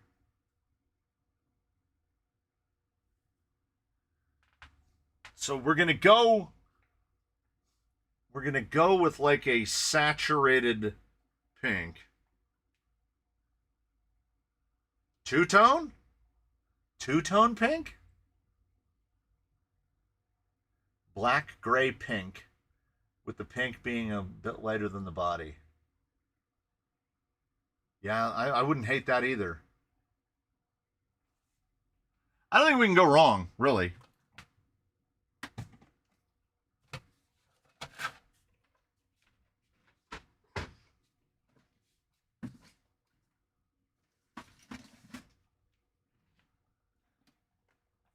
Yeah, I think one of the stripes has got to be like black. And I think gray in there. Bruce left a bunch of Bruce sand. Would you two-tone light and dark pink? That's what I was thinking. Like, even if it was these pinks together, but where would you two-tone? Also, would we leave the roof white or would we paint the roof? I'm not particular one way or the other.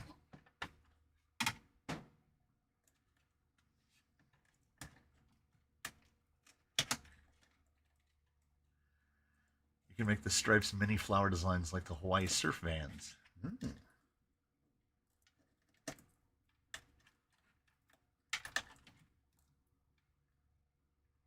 Gotten almost all I can get out of here.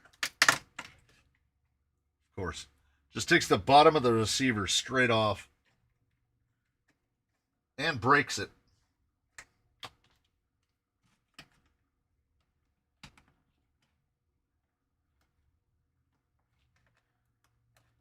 Yeah, if I check Discord, I have to do it on my phone because Discord grinds the streaming device to a halt. Basically brings it to a stop. I'm gonna leave this plugged in. I remember now.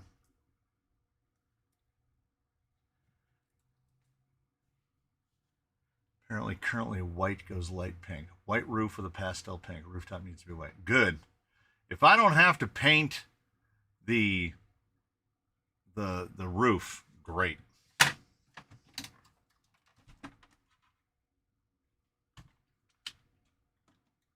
$2.5. Yep.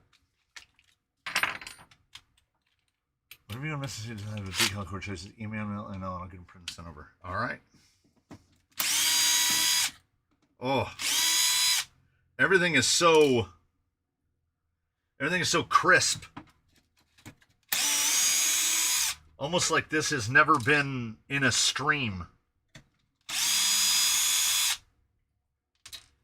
All of these fasteners that will never go back on. So yeah, I'm trying to avoid the temptation of things like the LRT2. I thought a cool pink FJ40. Dang it. It's in general, right? RC10 trail truck stuff. That guy's soul patch is not centered. You're absolutely right. Oh, yeah. That pink right there. That's about the pink I'm going to shoot for.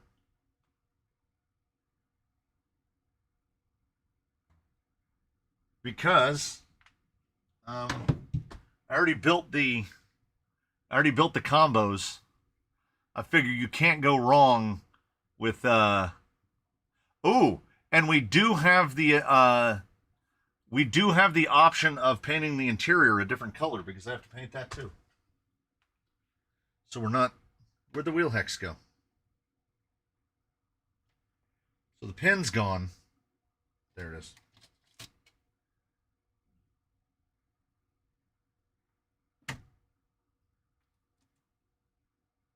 These do not stay at all. Yeah, it just wants to fall right off. Oh, we can fix that.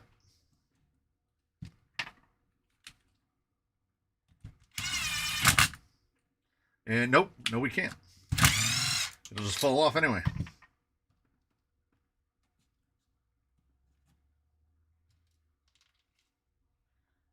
Should have gotten myself a servo box to store the things that I need. The RC10TT video is up.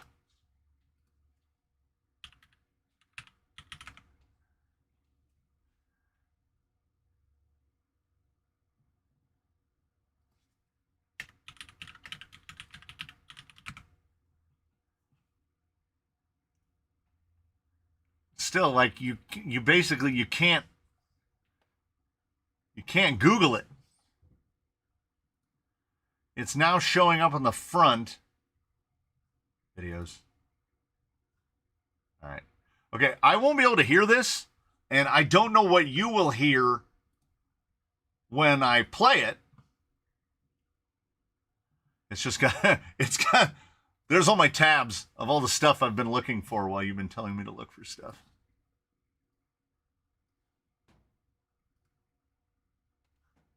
Okay.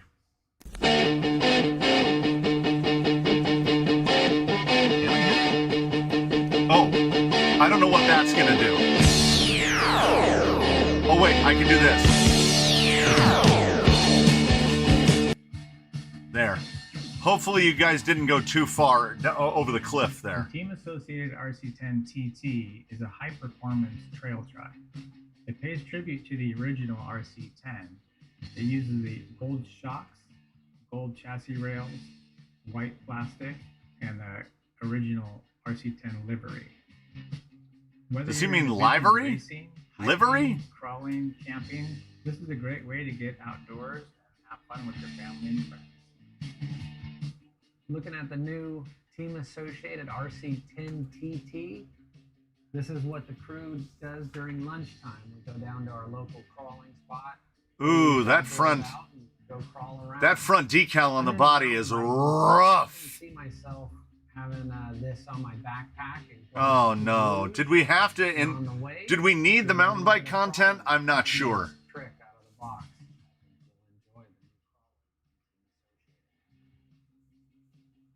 When hitting the trail, you want to do it with confidence, and the answer is the Team Associated RC10 Trail Truck Kit.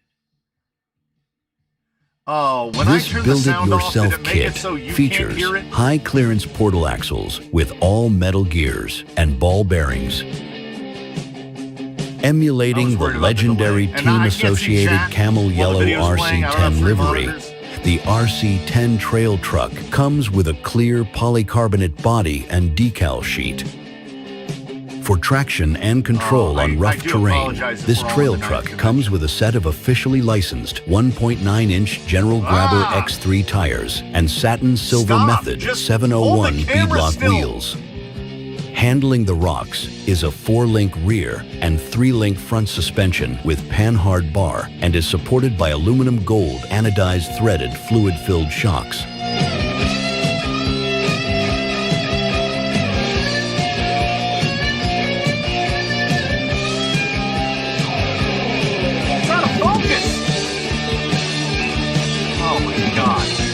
Rounding out the legendary RC10 look are full white plastic molded parts, gold-colored chassis rails, floorboards, steering arms, and front bumper inserts. At the heart of the RC10 trail truck is our revolutionary Stealth X gearbox. Although the exterior appears to have a conventional 3-gear transmission look like the iconic RC10 team car, the inside is far from conventional and features overdrive capabilities with optional gears available to choose from right out of the box. sparking that feeling of nostalgia, the team-associated RC10 Trail Truck Kit is the perfect complement to the classic RC10 buggy. Get yours at your local dealer or online at associatedelectrics.com.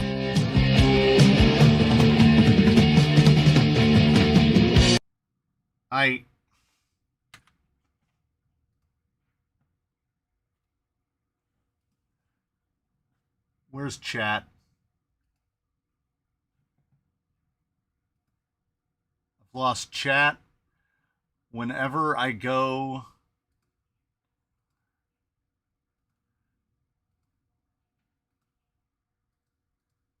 Whenever I enter full screen, I lose chat completely.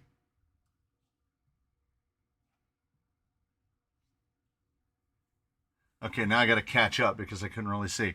Yeah, the footage of that looked terrible. And I would also, we can also definitely note that it had a Fusion in it. And there was definitely some higher end servo in it. I like the white axles because it's so scale. Oh. That is... At least they admitted it's only for the nostalgia. The one part of it where it was just completely out of focus was the one that really did it for me.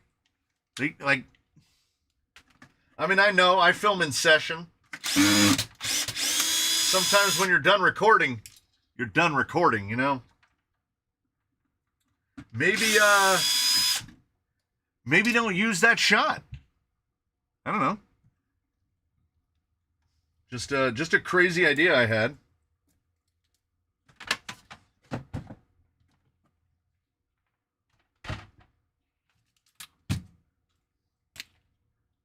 Oh, another hex fell off.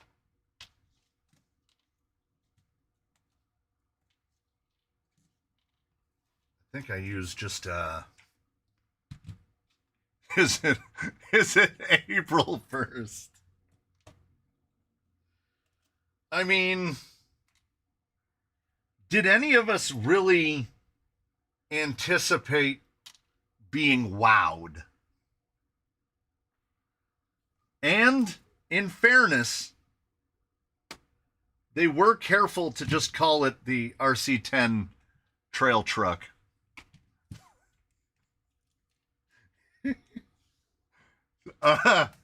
Stricken Hobbies with perhaps COTD comment of the day, and it's a fight today. It's like watching your neighbor back into their mailbox. So good. The idea of it is stupid, but as far as a trail truck goes, I think it looked good. I don't hate it. I wouldn't, under no circumstances would I pay $450 for one, ever. But I don't think it looks awful. I mean, I think that okay. I think if we're judging it by how it looked in terms of performance, it did look awful. That thing was wobbling and bobbling around like it was riding on bubbles.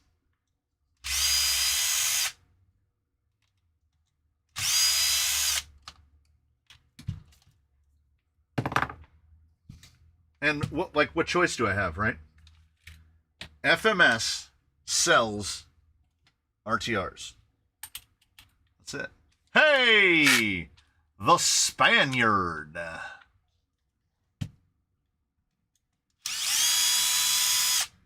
Decided to grace us with his presence.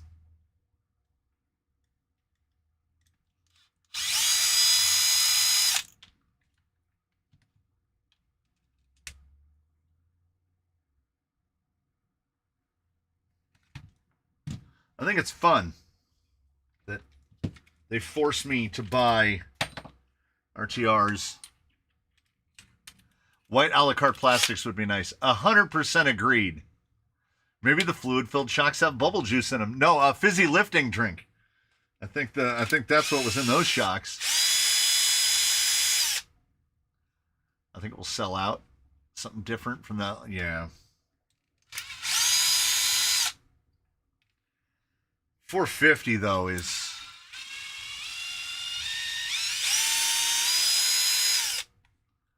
Oh, Irwin with the part number, in case I want to hurry up and get one.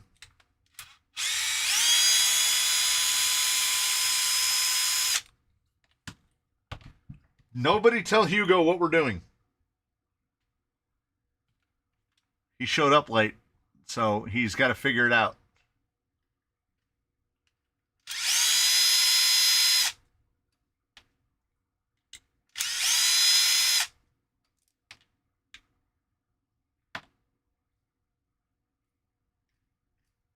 Boy, imagine if I put this gearbox bit together and forgot to put that pin back in. So here's a callback. The white plastics are disgusting, and element portals are the dumbest design ever. I can't even call it a hot take, but somebody definitely feels serious about it.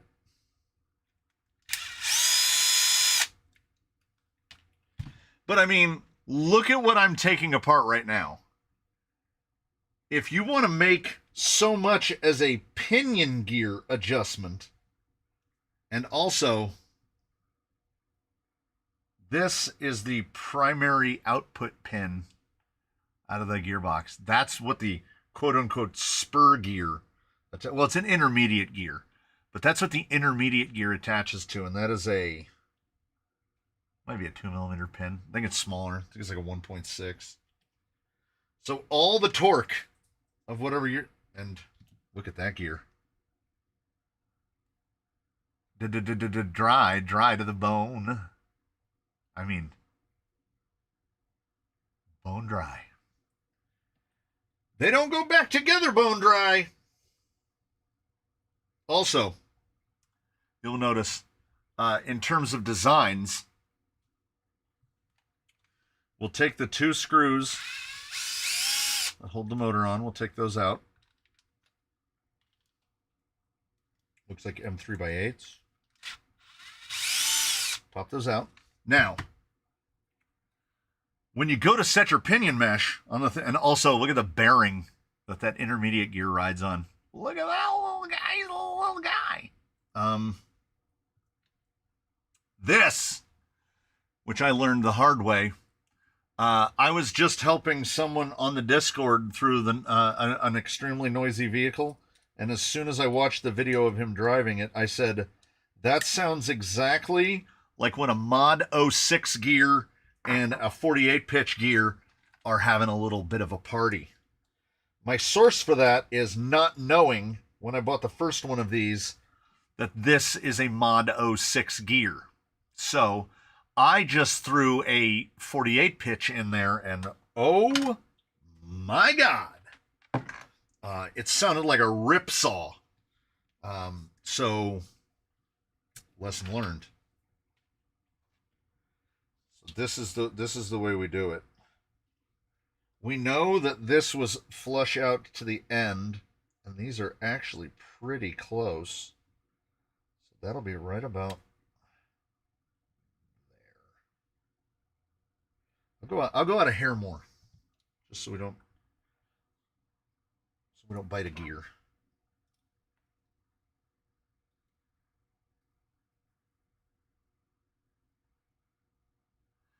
The FJ is to be admired not for function, but to look marvelous. Yeah.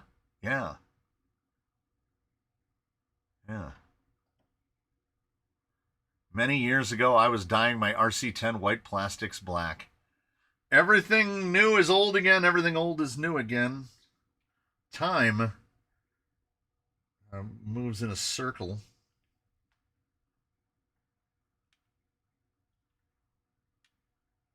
Straight up and down. This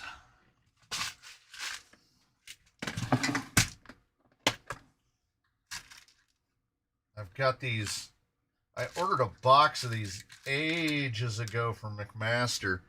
There's some sort of, I think they call it passivated. They do some sort of treatment to these stainless fasteners to make them even more corrosion resistant somehow. They have some sort of coating on them. And they're my favorites to use for holographic vinyl photos on Discord. Ooh.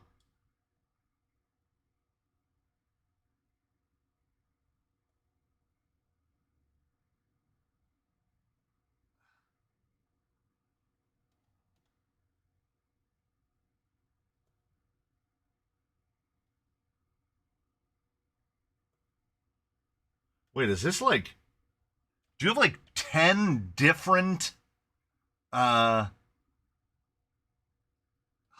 vinyls?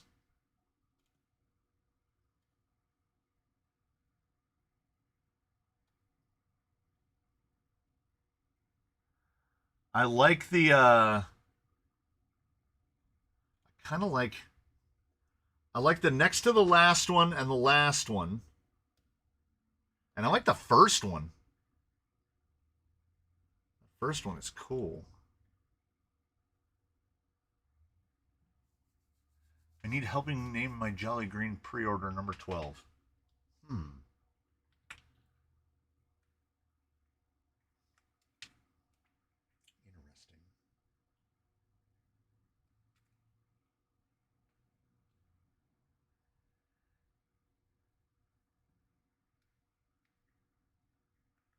That's all I have on hand. That's more types of holographic vinyl than I knew that there were.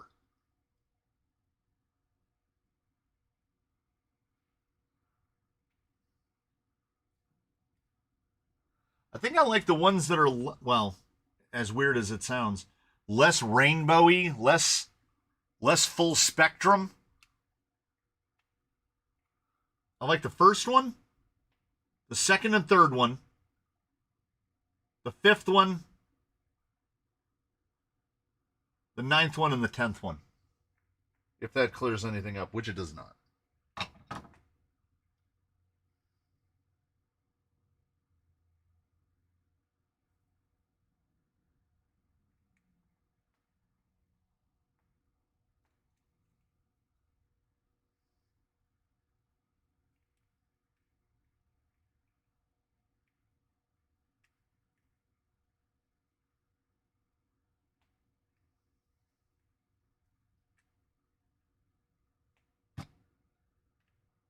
Yeah, I'm deep in focus here. I'm trying to read too much. Wish I could stay longer, but in summer I don't like to be on the phone. What a strange thing to say.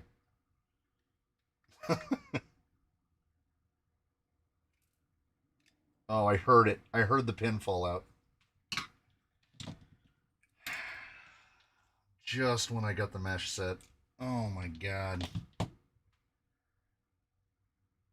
If the LRT2 did not cost as much as it does, I would have already ordered another one.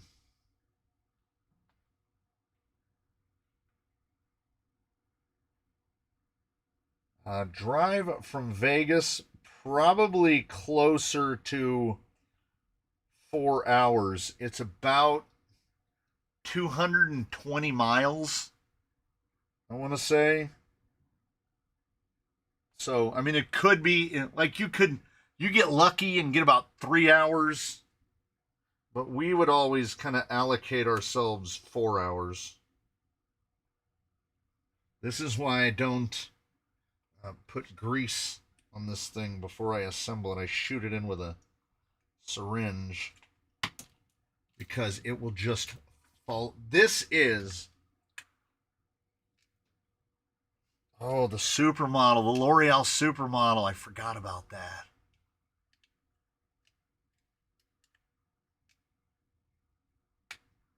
There was a shot of it with the wheels cranked all the way to the left and it was just going straight ahead. Well, that's General Grabbers for you.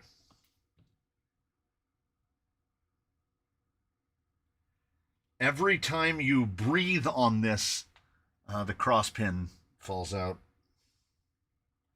And I genuinely don't believe they had any reason to make the pins and bearings this small.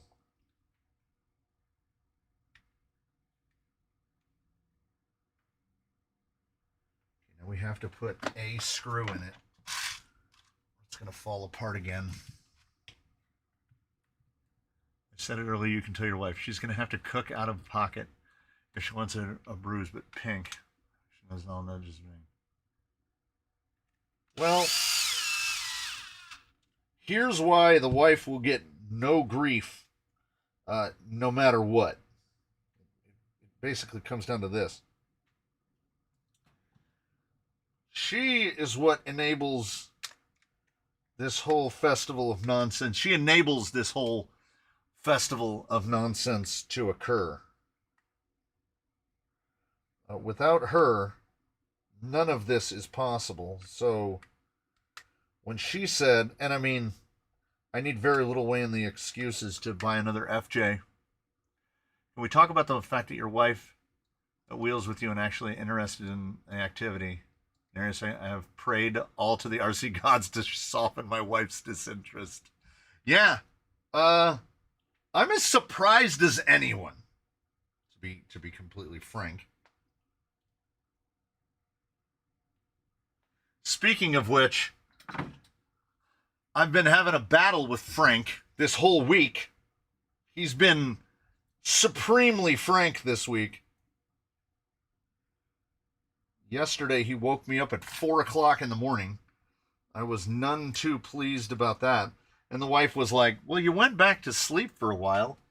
Yeah, but it's not the same, is it? Like if a cat has awakened you at 4 o'clock in the morning, part of your body woke up a little bit. The RC10 6x6 is an apex that pushes like a dump truck. Yeah. Yeah.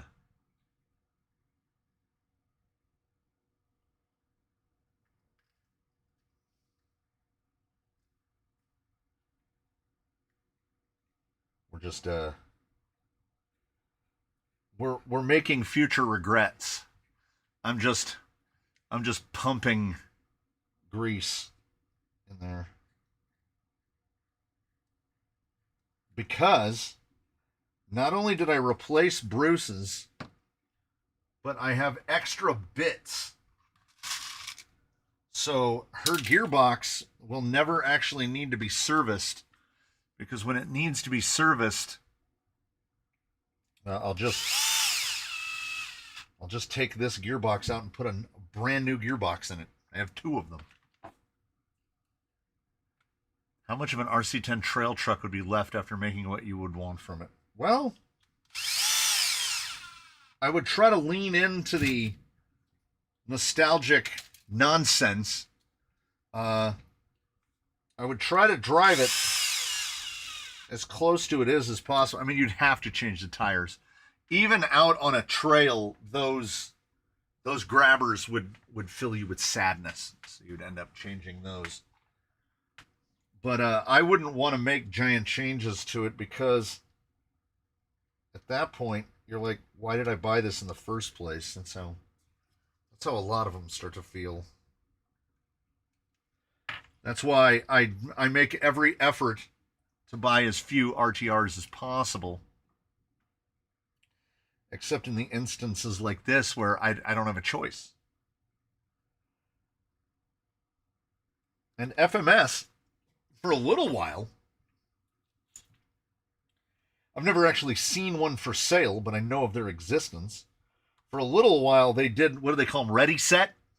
I know a couple of companies have done the Ready Set thing, where it's basically, like they sell it assembled, but no electronics and stuff in it, because they know. I know that it's going to be impossible for us to get rid of RTRs. But if we could just spark a ready set movement, that would be fantastic. I don't want to have to deal with throwaway electronics. Do I have 30? I don't. think I always, or do I? Those look like 40s. They are. There's always a size that I don't have in stainless. I don't want to cut those down. I will roll the dice. We'll put oxide in so they can rust up later. Put TRX4 portals under here.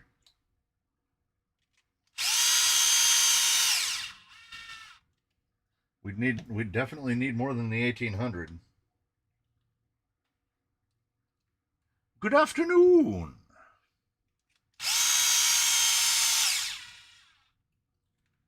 We can at least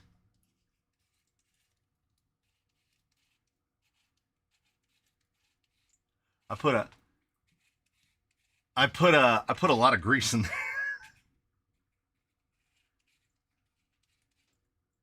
A lot of grease in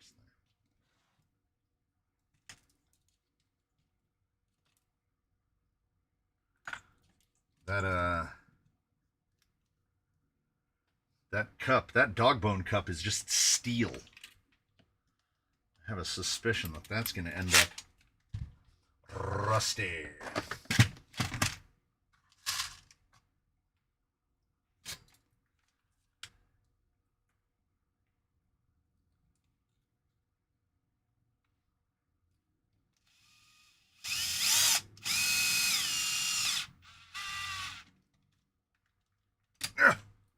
I don't use the 2.5 ball end driver very much. It is very aggressively grabby.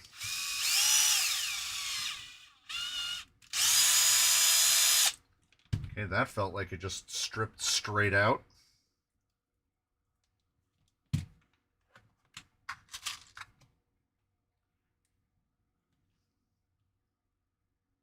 I have to take it off anyway. No, I don't. No, I don't.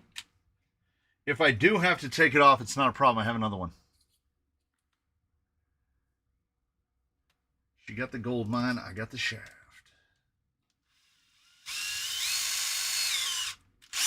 Yep. That part is stripped out completely.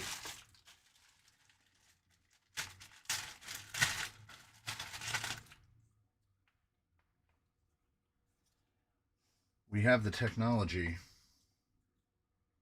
to fix it. Because, if you'll remember, my intention was to just buy a body and build Nigel out of all of the takeoff pieces that I had.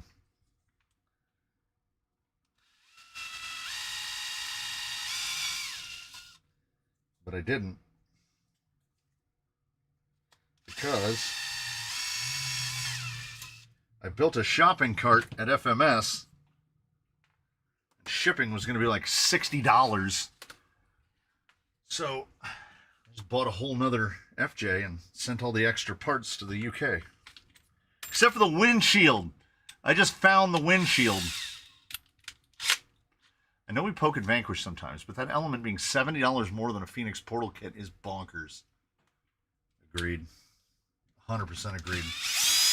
They are definitely cashing in on nostalgia, and they're cross-pollinating their nostalgia, because no one is nostalgic for a 2019 element. So they're trying to crossbreed it. I was hoping... I have to take the screws out anyway. Just stop being even lazier than you actually are. You're pretty lazy, though.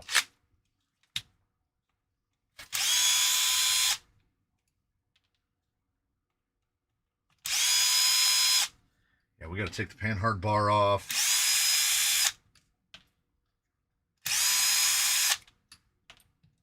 Because I believe somebody asked if there was if there's leaves. Of course there's leaves. The leaves are full Amazon right now.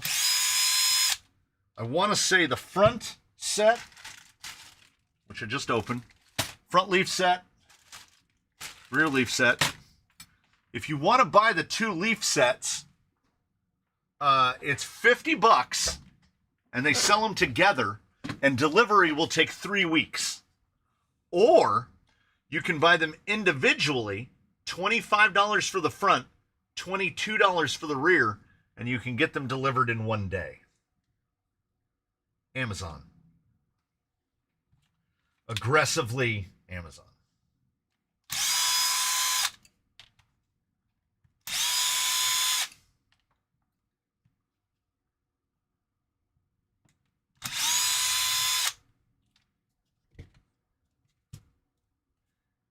Shocks.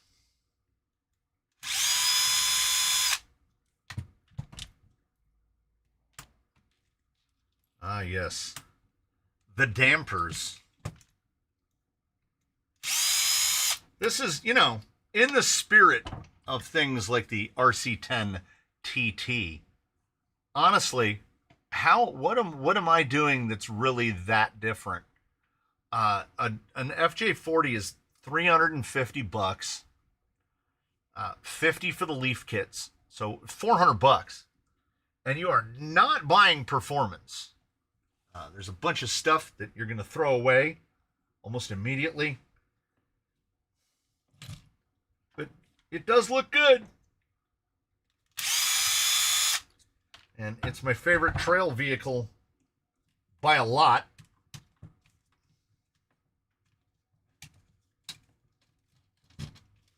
Take out more screws and make that. Oh, panhard bar, right.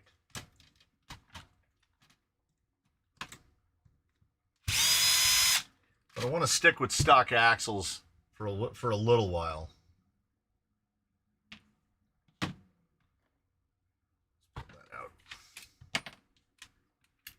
I feel like I've been here before. 10. Definitely been here before. The one thing I forgot to order, which I just ordered right before we started, is batteries. Need some 4200s.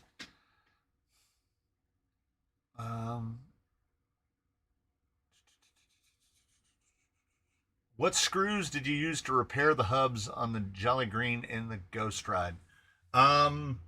M2.5 by 10s all the way around in the hubs and in from the backs. I just had to build these, which are the same wheel, but I had previously put there's one of these has scale hardware in it. 2 of these have scale hardware in them and 2 of them don't. Oh, from Jolly Green era. Okay. So I put, these have black scale hardware in them, and they have a pretty good seat depth in there. And then 2 of them, apparently I need to replace those, but those are, yeah, I would say M2.5 by 10s. How do you know which number you are in the Jolly Green pre-order?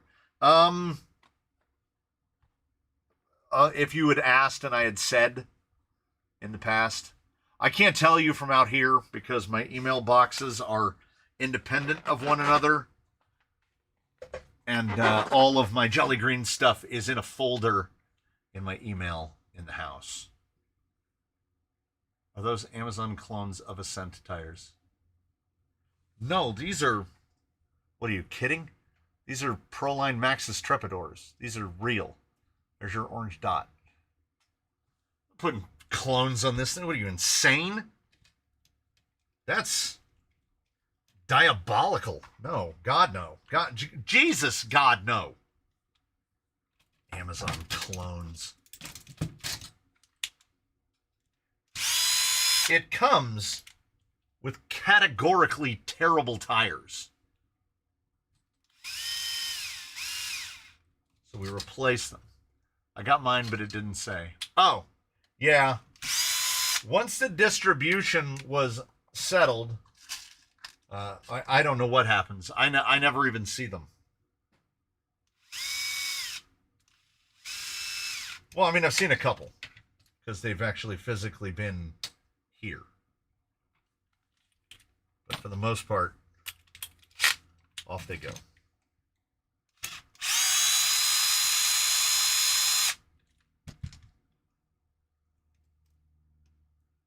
This thing is, and they have no pistons in them. I found some 5200 3S LiPos, $40 for two. I got the LAHVs. I'm trying the Ovonics this time around. Oh, I thought that was the rear tire one. Yeah. No, Bonita Creek, you're correct about that. Those are fake Trepidors, which is what I don't even remember what Red Cat calls theirs, but they are fake Trepidors. That's what they are. Yet another clone Trepidor, and they're definitely not the Red Cat ones, because the Red Cat ones, when tested, are horrible. Absolutely horrible. Like, worse than other clones. Which should come as a surprise to quite literally no one. Keep forgetting I need to take this bumper off because... See, now that it's off, I can drill through it, and that part is salvageable, but we don't need it for now. Now I can teach the wife to weld. You didn't set the Red Cat tires upright if they were horrible. You got me. You got me. I have no rebuttal for that. I don't know what I'm doing. I almost qualified that by saying I don't know what I'm doing most of the time, but I don't know what I'm doing any of the time. And that never resounds more with me than when I'm working on Red Cat. Because then I'm truly like, what are you doing? What is happening right now? Is that an M2? Or is it 2.0? 2. So just think, those little M2s, they're some stout fellas, because Bruce's bumper weighs over 1 pound, and those little M2s have been holding it on this whole time. A testimonial. Tiny M2 screws. It's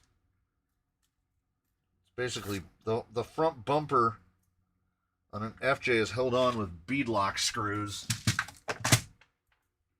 As long as it works. Yeah, I gotta run them backwards. Yeah.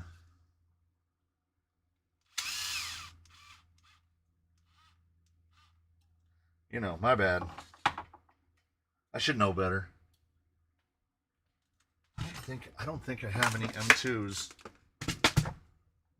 Oh no, I do. I need my tweezers. So we are gonna do the thing,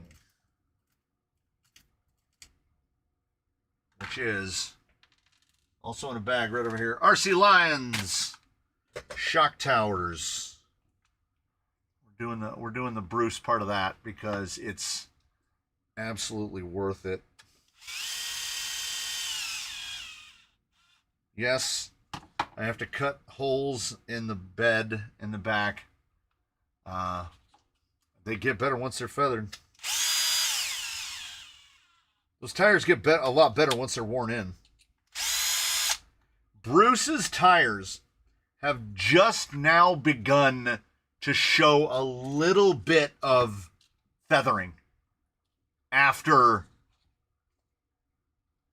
this many miles, all these miles. Okay, bumper's back on.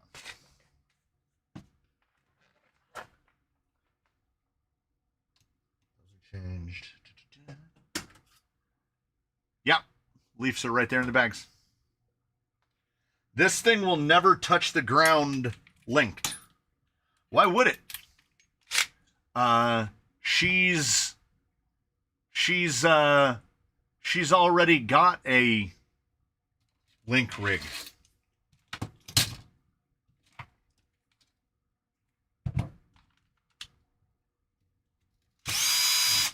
Plus, I'm going off of my own personal feel here, which is when I did the quick view, you'll have to think way back for this one.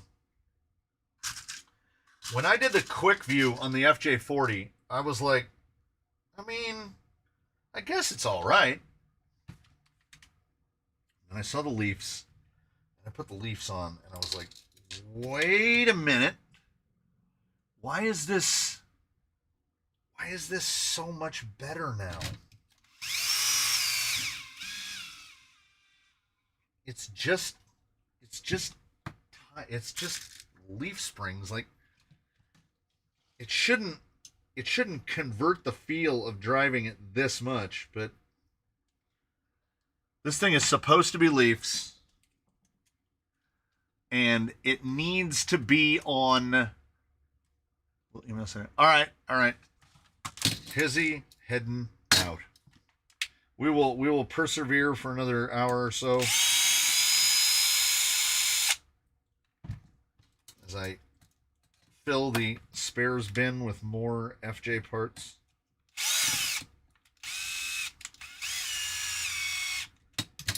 I mean, it definitely has to qualify as one of my favorite vehicles ever because I'm building my third one. Is there a way you can feather them? Yeah. Yeah. I mean, you can accelerate it. If you have anywhere in your close proximity that has sandstone, just go out and drive on sandstone for like an hour, and they will be feathered in. You will wear those tires right in. Our Jenham's tires are completely feathered in from one trip to Horseman's.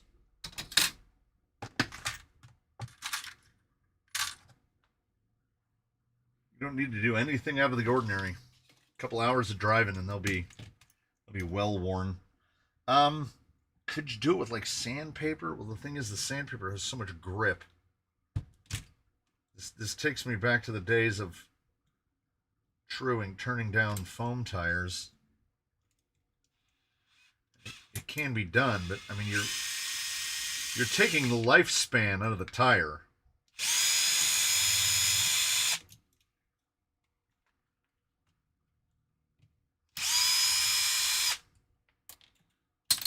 It always, I genuinely forget. Which axles would you suggest for a hard body leafer build? An axle that you can buy an off-the-shelf leaf adapter for, or an axle built for Leafs. If you're going all in, BRX, man. Boom Racing. They are that good. And you pay for it, you know. But they are that good. My God. You basically take the whole thing apart.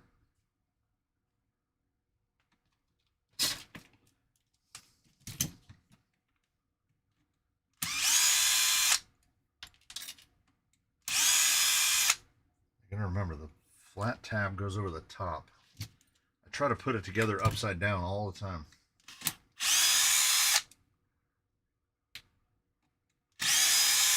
The most surprising analytic that I read this morning was that I got new viewers on a couple of the Wheelin' Wednesdays, and those people came back and watched other videos.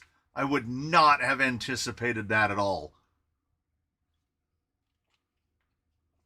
I would have thought that the tier lists are the kind of stuff that hook people.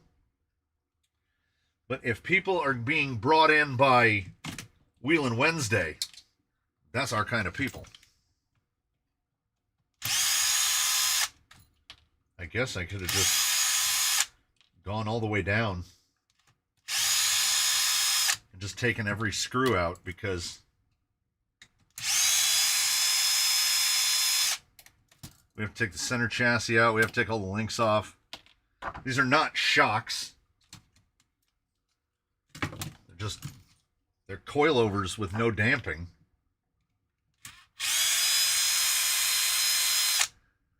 The new rig is probably Sheila, because that's the stereotypical term for Australian ladies. I looked up what are the top Australian lady names, and they are all very, it's like Olivia, I think, is number one. Olivia, and like Charlotte is up there. But I thought it was going to be Sheila because it's Bruce and Sheila, because, you know, it sprang out of RCTNT, who called me Troy.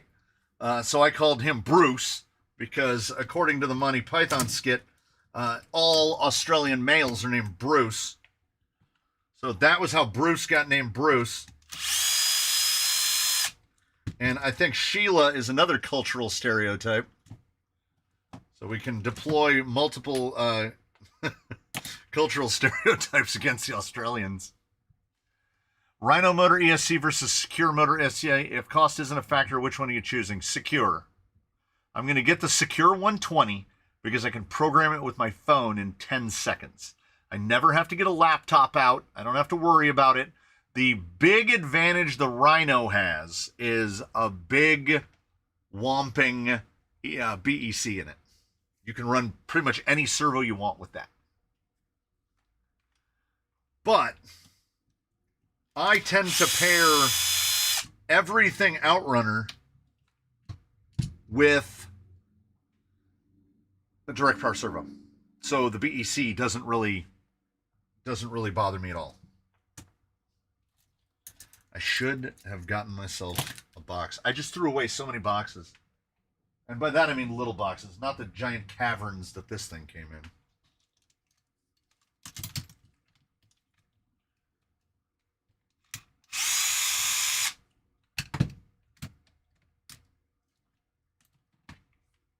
Does that screw out? No.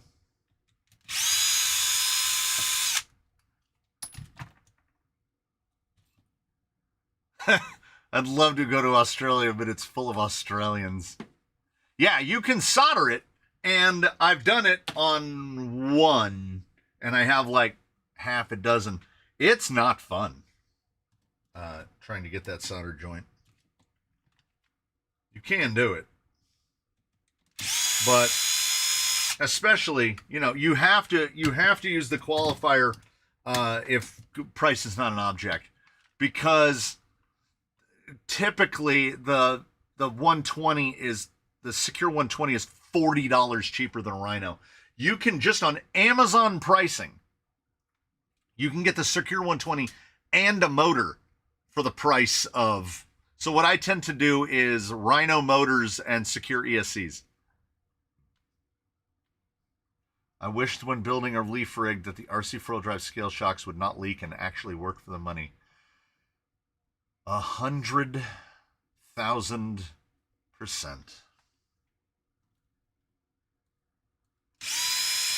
I've got the wife's shocks sitting on the silicone right over here.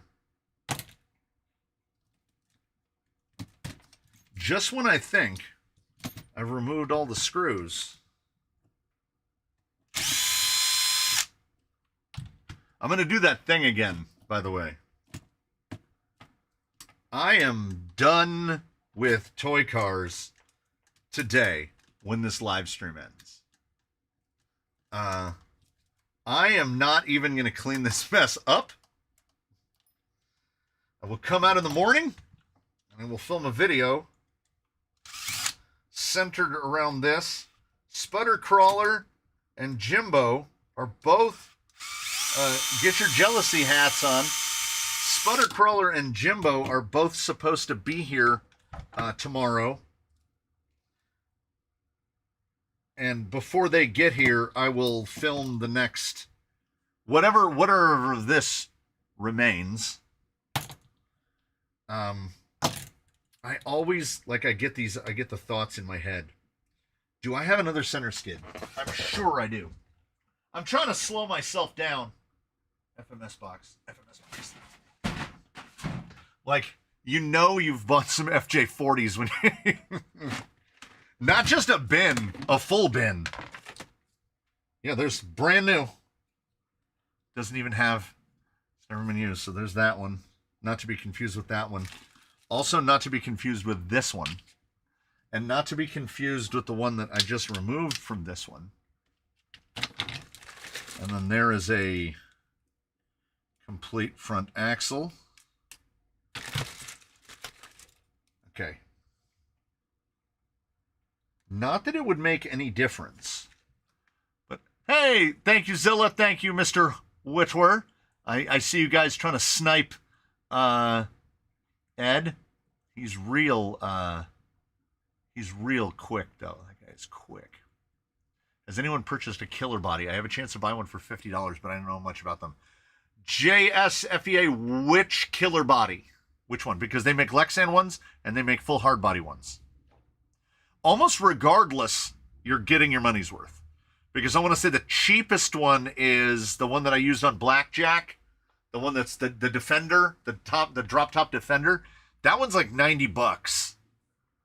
So $50, regardless of which killer bodies it is. If it's one of the hard bodies, get it even if you just resell it. Is this going to be identical to Bruce, just a different color? It's definitely not going to weigh as much. This one's not going to hit 16 pounds. I'm probably not going to weld up a big bumper for it. I will put a fuel tank on the back. Ooh, MKRC still in here? A pink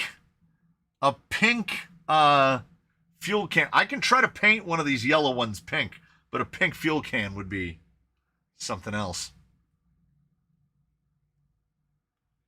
You can get a Secure 120 with a 10 amp BEC directly from Secure. Oh.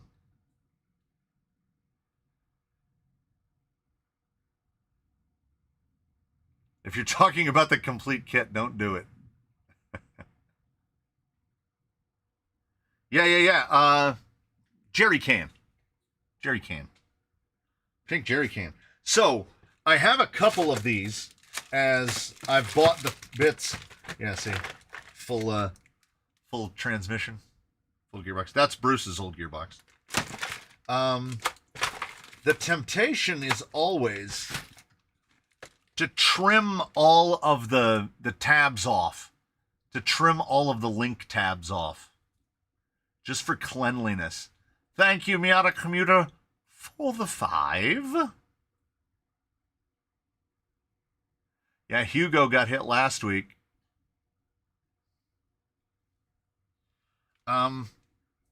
But how much strength would it take away from this center plate if I cut all those extra bits off? You can't really see the extra bits underneath. I don't know. Let's just say I think about it.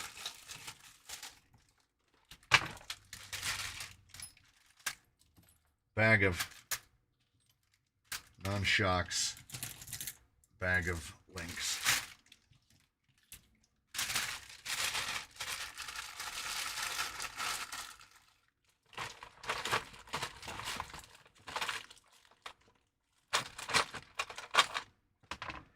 Get extra drive shafts because, like, it's all that extra motivation to try to keep these a little more factory. Because I have so many spare parts. So many. Not that we have broken anything. But that's a way to taunt the universe. If ever I thought one.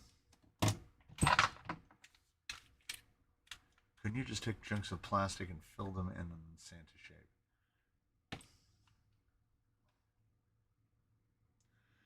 It would probably be far easier, actually. Let me look at this piece. Yeah, there's no drop. There's no drop to this. It would be it won't hurt it a bit. Cut the link mounts. Absolutely zero concerns.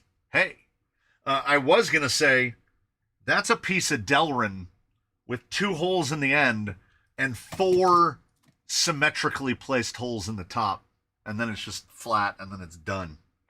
But I will probably just cut. I threw it back in the bin, very cavalier. I will cut up the used one. I'll cut all the mounts off of that one, and then we'll mount that T-case back down. Hardbody Toyota. So the LC70, if it's the killer bodies LC70 for $50, that's like stealing it, because those things are like $180. Now, you might not actually find yourself building it unless it's already built. And if it's already built, it's obviously going to be contingent almost entirely on what condition it's in. There's too many variables that we don't know. You're gonna have to let us know what those variables are. I am at maximum distraction right now.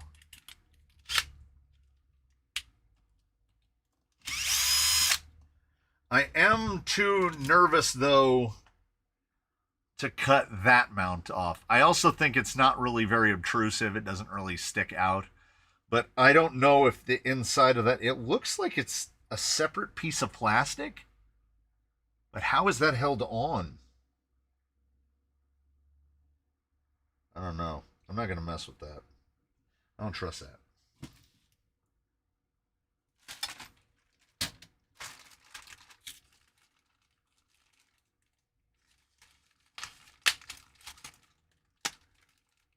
Going to finish the AR-60 scaler.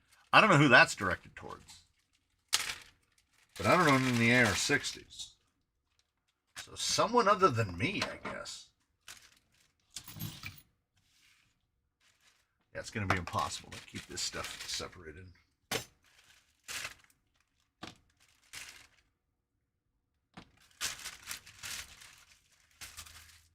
One has got, there's the shackles, spacers, and the screw bag that I don't need to open.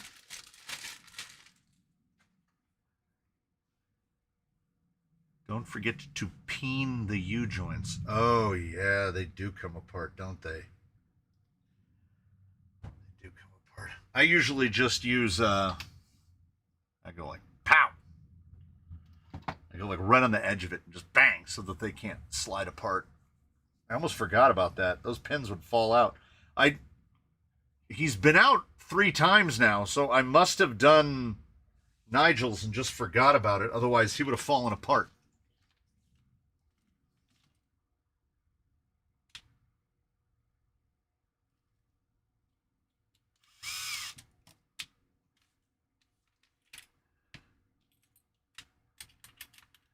For a short, do a Jolly Green over the roots outside the door. I could. Oh, build a 1.6 MB. No, they're RB14s. They're Rift axles. And now that someone's asked about it, I won't work on it again for an additional month. I feel like chassis rail stuff happens in the winter for some reason. I don't know.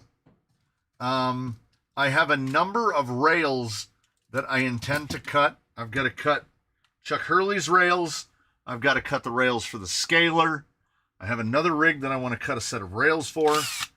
And when I come out here to do whatever I'm doing, it never even occurs to me to sit down and cut rails. Just don't want to do it. So when the motivation strikes me, oh, and it's one of those things. This is putting off doing your homework, and then when you finally sit down to do your homework, it takes an hour to do it.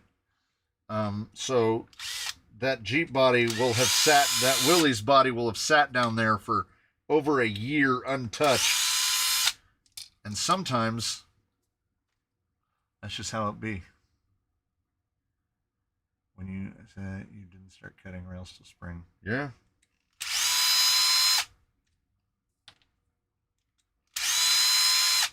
It's got to be cold, I think. Rails are a cold weather activity. At least that's what I'm telling myself. I could come out here one day and just be like, today, we cut some rails. Today is not that day. Good God Almighty.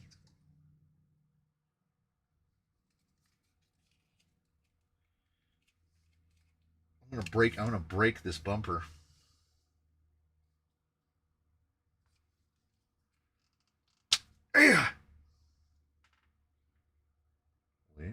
Yeah, that is right.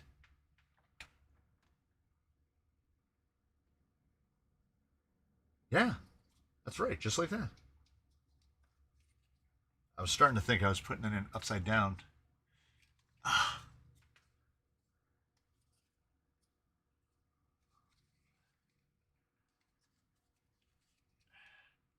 Where's the best place to get rail materials? If you're talking about aluminum, some of the sellers, amazingly, on Amazon are not terrible in terms of the pricing.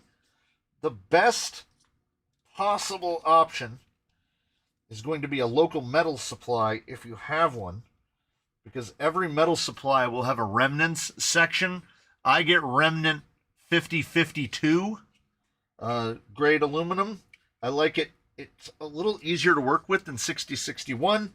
Nobody's actually messing with 7075. It's not necessary. 7075 can actually also act a little bit brittle, which is a good way of talking yourself into spending less money and buying 5052 or 6061. And the rem pieces, like the rem yard I go to, K&H Metals, you can get a quarter sheet, so 2 feet by 4 feet, for about, last time I went, $30 or $35 for that. You can cut at least 15 or 16 sets of rails out of that, because you're cutting them out there yourself. Now, if you're sending them out to get lasered or something, you're going to spend more money.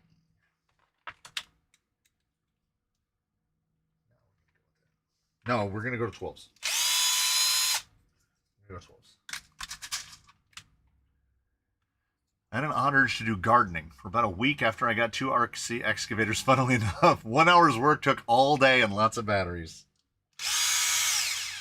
I still think fondly of a guy that excavated his whole basement in some snowy place. He excavated his whole basement using RC excavators and loaders. And he made a ramp, and they drove outside and they dumped the dirt outside, and it took him all winter to do it. And I'm like, that dude genuinely has it all figured out. Like, he really does.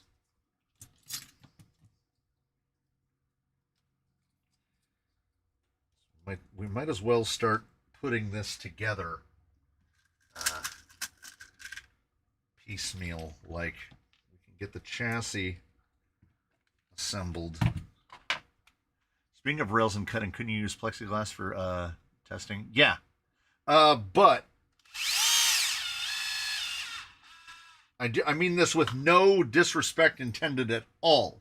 But as a person who's fabricated things in the past, that question, a question of why don't you use plexiglass or acrylic or something like that, is definitely the question of someone who's never fabricated anything with plexiglass or acrylic or any sort of thermoplastic. Because what happens is, as you pass it over the blade, the chips and chunks of it weld back together. And also the little pieces that the blade kicks off are burning hot metal shards that fly and stick to you. Working with plastics is horrible. You're better off doing CAD,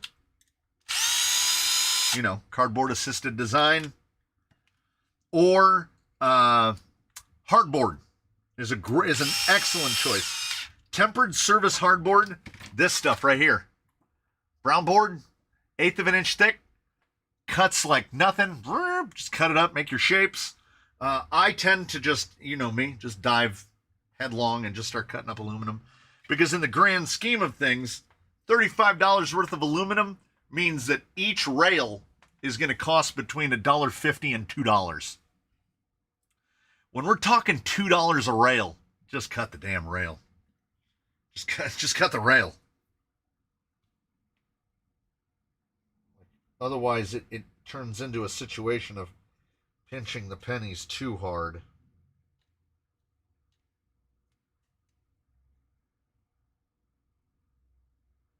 Putting on the leaf mounds. You can get nickel silver rail in various sizes cheaply in the form of Rotto Mill. Oh. Model Railroad. Would never even have considered it. Let me tell you a little fun story. These chassis pieces specifically want an M3 by 8. I'm using M3 by 10s on account of because.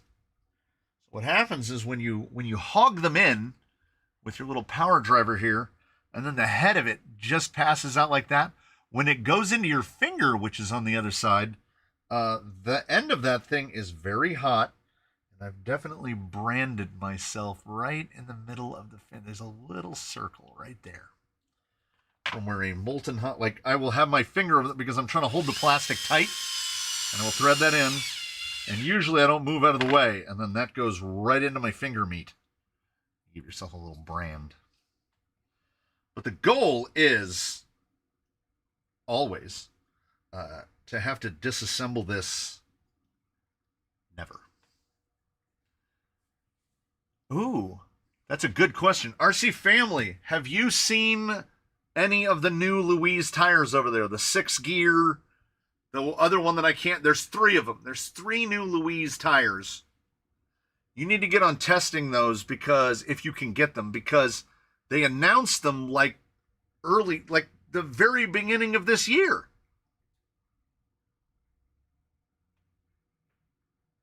Fiberglass is fun to work with also. I've never done that before, and you have, and have no idea what you're talking about.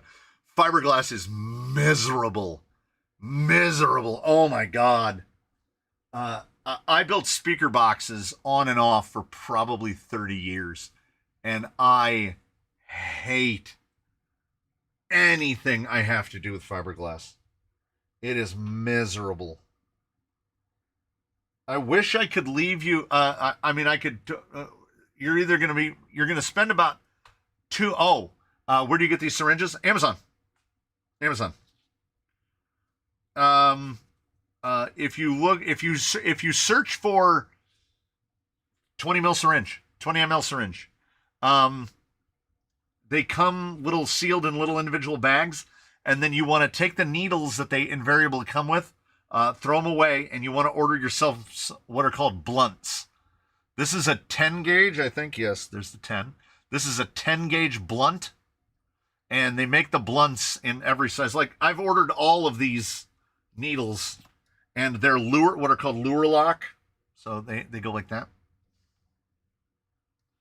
And for grease, you want at least 12 gauge, but 10 gauge is better.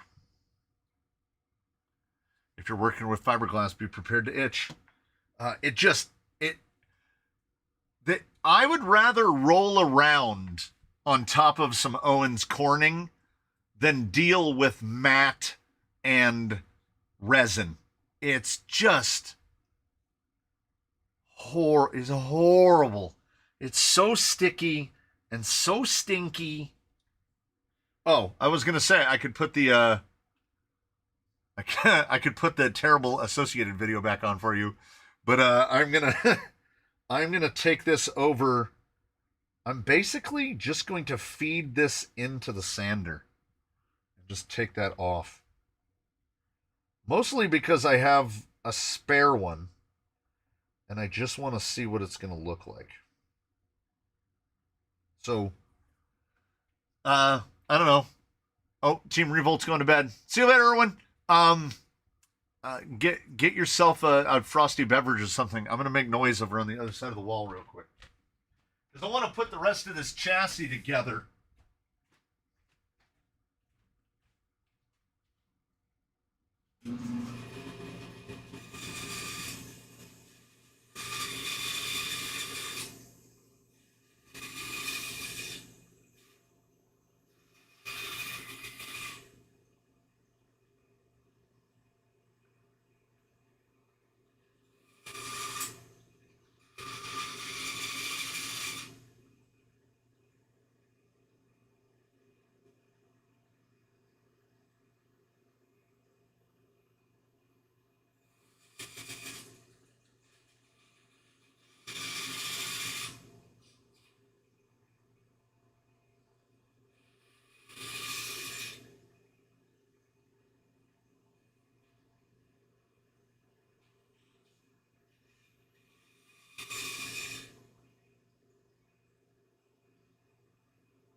It wasn't too bad. Bandsaw for most of it. Yes, I did indeed get the tracking number. Is anyone recalling near Bend, Oregon? I've never been to Bend, Oregon. At least not that I can recall. I know there's some Washingtonians on here, but I don't know if there's any Oregonians. I'll tell you, I burned myself again a little bit on this. This got real hot real fast. I think it looks better. I don't think it's going to do anything, but I think it's going to look better. Okay, so we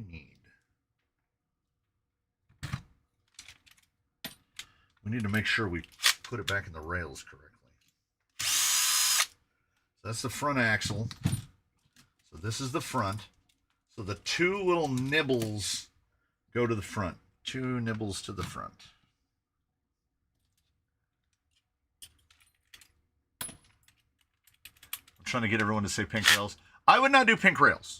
I would never do pink rails because you could only do pink rails if the body was going to be a completely different color. Because otherwise, that pink, you're never going to get the pink to be the same color as the rest of the vehicle unless you paint the rails the same pink that you paint the body. And then the rails are just going to disappear into the body. If I was going to do something along those lines, the only thing I might consider is like what was on the sawback kit with the chrome rails. Chrome rails would be, especially with the chrome wheels.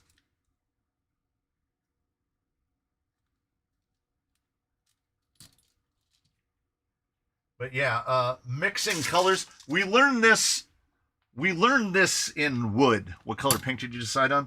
There's a color of pink made by Iron Lake.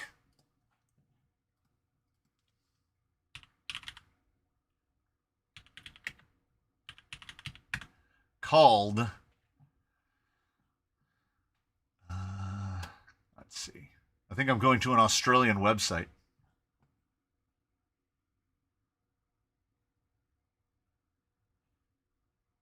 So they have, Iron Lake has a whole bunch. Ooh, get ready to get interactive. Okay, so Iron Lake, it's going to come down to what they have in stock. They've got Punk, they've got Furious. I'd be okay with that. I'd be okay with Potion. I'd be okay with Delicious.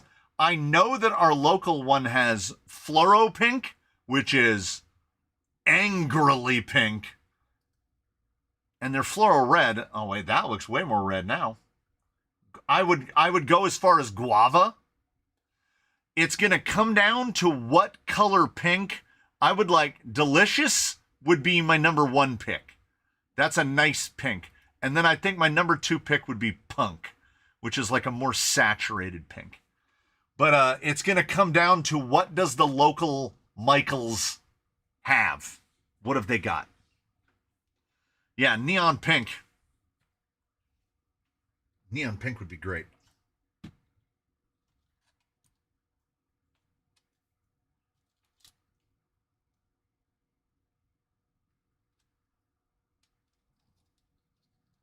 Yeah, I think I'm happy about it. I don't think I regret cutting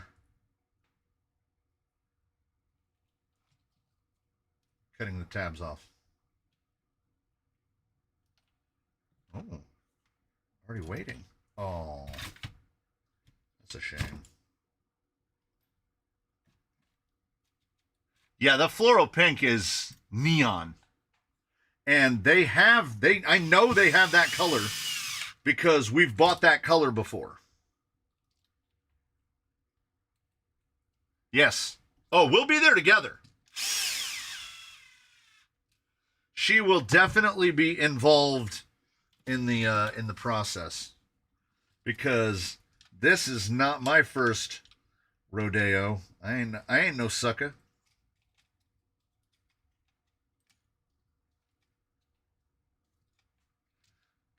Did I put this bumper on upside down? No, I put it on right side up.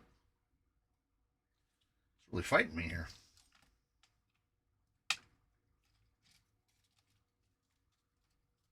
There we go.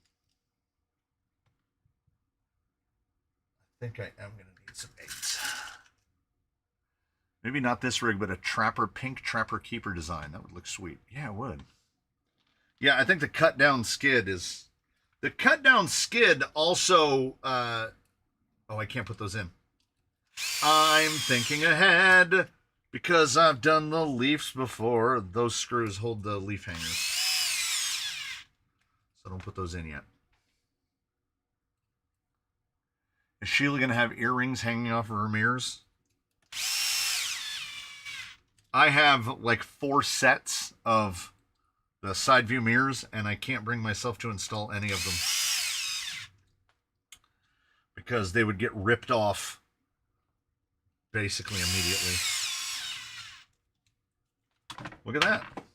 That's half a thing on. I'm just going to send a blue and pink truck nuts to send a can. Charles has never met my wife. The wife would make a very specific, a very identifiable face if presented with truck nuts.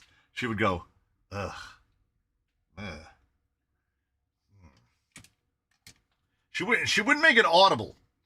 She would just make a sound that would let you know she did not approve.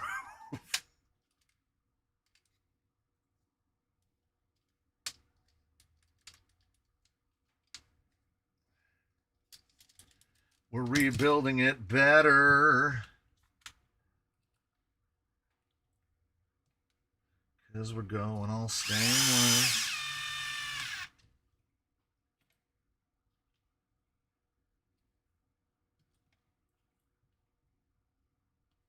Those element portals look beyond weak. Well, let's put it this way. They could have done it worse. We don't know how, but they could have. Is she going to see Sheila and ask, I thought you were building me a rock crawler followed by I already have a trail rig. No. She knows Bruce. She knows what Bruce do. And let's be completely transparent. How much of an excuse do I need to build another one? Apparently not much.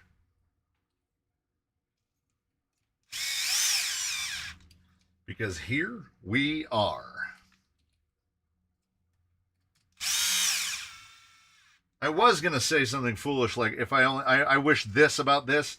No, I wish a lot of things about the FJ40, which is like where we kind of got Bruce to be.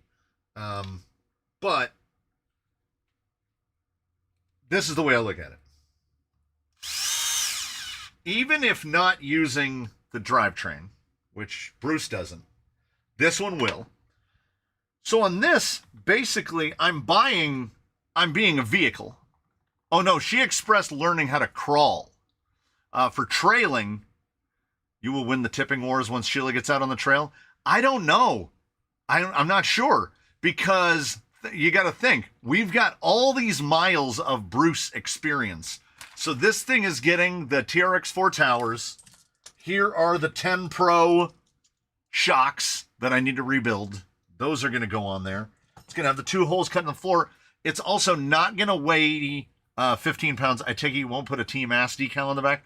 Oh, I'm absolutely going to put a Team Ass decal on the back before she has any chance to notice. 100%. It's getting Team Ass. Even if it's a smaller one or a bigger one. I have to go through my associated decals and see. Oh, I put those 2 in, didn't I? Yeah, I betrayed myself. Self-betrayal.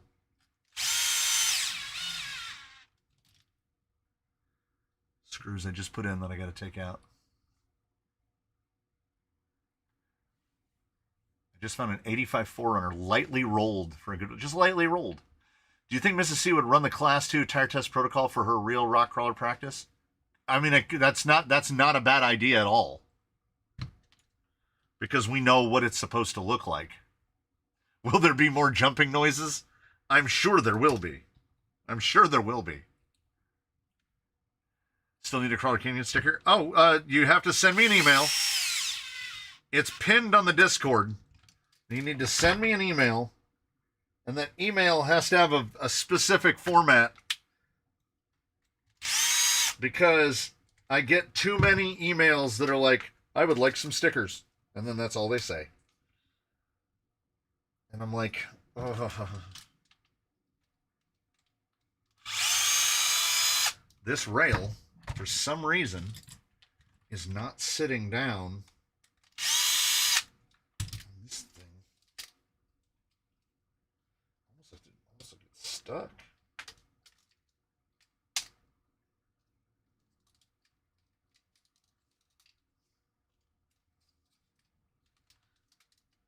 Even with my gorilla mitts.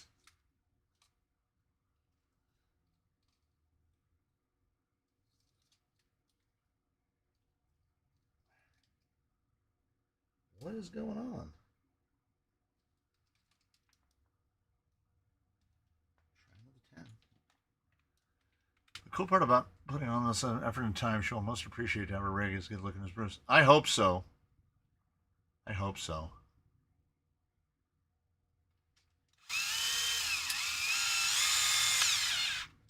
Okay, what is wrong? What is wrong? This rail will not seat down.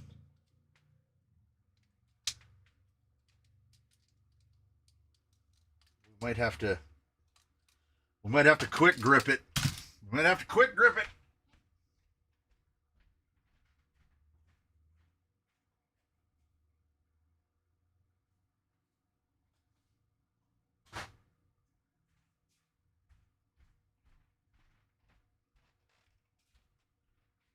So with the tail piece that has the leaf mounts, this rail dropped right in, no problem. This one will not seat down. It won't seat down at all. It keeps like acting like it's getting hung up. So we'll try a little persuasion. A little soft persuasion. Nope. It just acts like it's going to roll.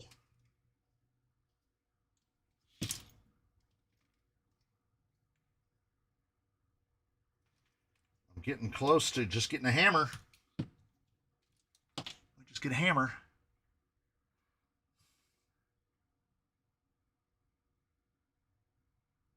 Ha! Ha ha! I like Hizzy's suggestion. We might have to try to find the biggest Team Associated sticker that I've got. Put it on the bottom. Oh, it's not stripped. It won't. It needs to slide under that leaf mount right there, and it just won't. It feels like there's something between the rail and the bumper mount, but there isn't. So I'm going to hit it with a hammer.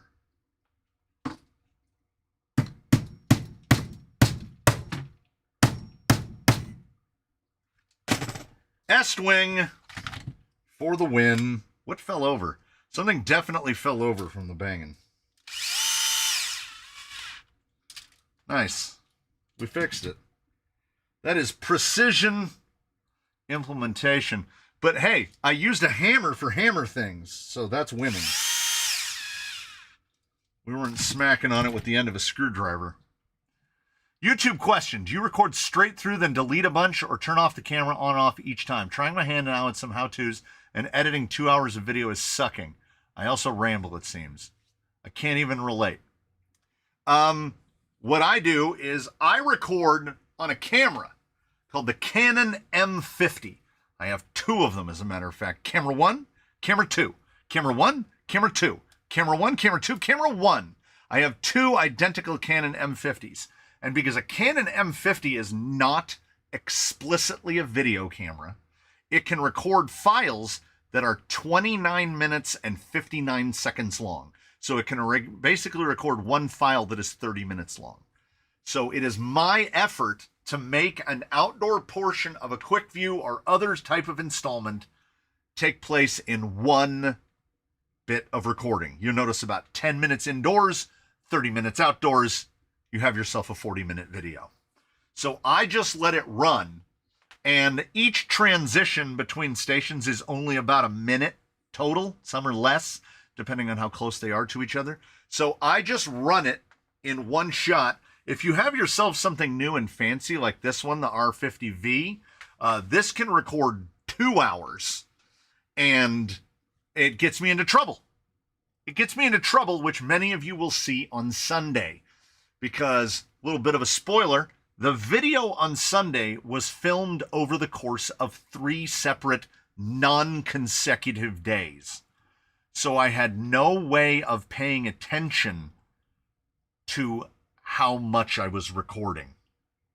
So the video is a little bit on the long side. It got out of hand just a little bit. Yeah, I also find it's faster in terms of editing. It is much faster to edit when you're just, well, I don't know what you're using to edit. I use Final Cut. In Final Cut, I'm just blading it, dragging the playhead, blading it, dragging the playhead, blading it, dragging the playhead. So I'm recording the whole thing, but I don't do takes. It was in one of the members' videos some time ago where there was a regular version and a members version. And in the members version, you got to see the behind the scenes. And the behind the scenes is just me moving cameras around. Because I do it all in one. I do it all in one. Which means you have to train yourself tremendous body control, because You don't want to duff a line in the middle of something. And I do duff lines. I just crime in America. Is that bone dry in there? That's wild. We're going to have to drop that cover. We're going to drop that cover before we even get to... get out of here. Before we even get to putting the leaf mounts on.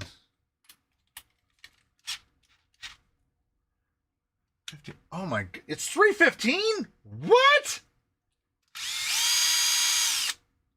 How is it $315?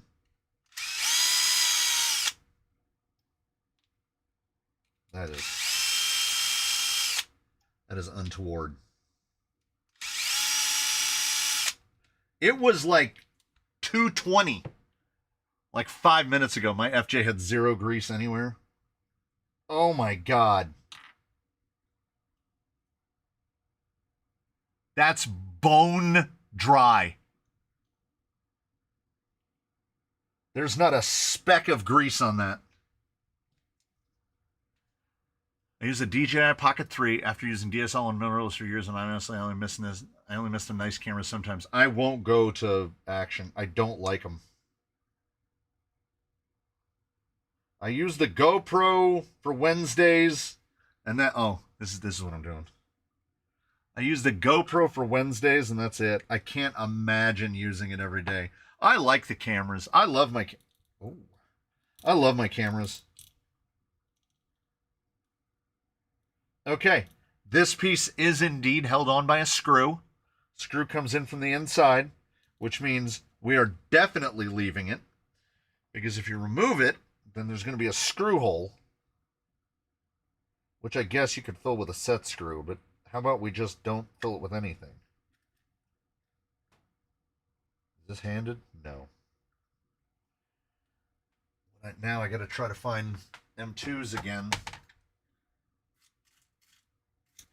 I have some really long ones. I have some really short ones. Ooh, there we go. Got them.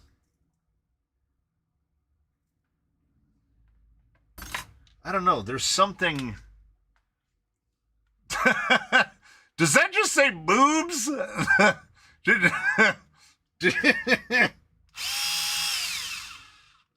God, now I wish I had more of an understanding of how apps like OBS work. So that it would have the little thing that reads out the supers. Just so the super could go, boobs. Any discussion around the new Mias axle? It does have 5 degrees more camber and a few other enchantments. I think it's caster. But I'm still waiting for those straight axles. Pocket 3 is a gimbal cam. Oh. I had one of those.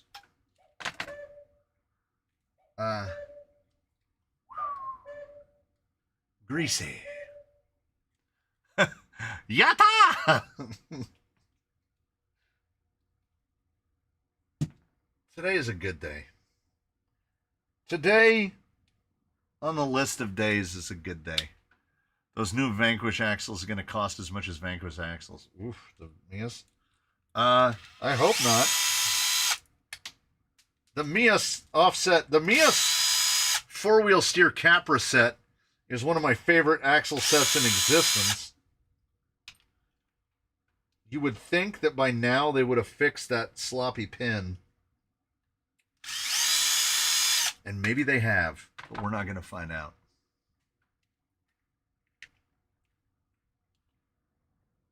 There's a drip. There's a grease drip in there. We have drip sign. Has anyone ever? I've never done it. Wait, I'll try right now.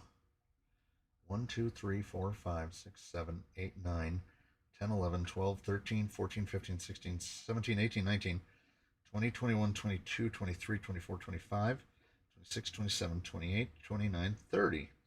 It certainly looks like the gear in here. Did he just spend $1.99 to correct his spelling? That is wild work. It looks like it's a 30 tooth, but it is center pinion, meaning good luck. I have wondered in the past if there might be another gear that would fit in these housings. Because honestly, when you go to the Leafs, if you're going to put the FMS Leafs on here, they really only fit with their stuff. Unless you have MKRC. Oh! MKRC. Yeah, the Leaf, the angly bit. The whatever we called that. I need another pair of those. I need another pair of those. I thought they were narrow Capras and staggered more narrow rear. Yeah, but it's if I read correctly, the rear on those new, what do they call them, cheat code Capras, the rear is 5 millimeters narrower. 5 millimeters. 5 millimeters is, you would think more, maybe, right? More.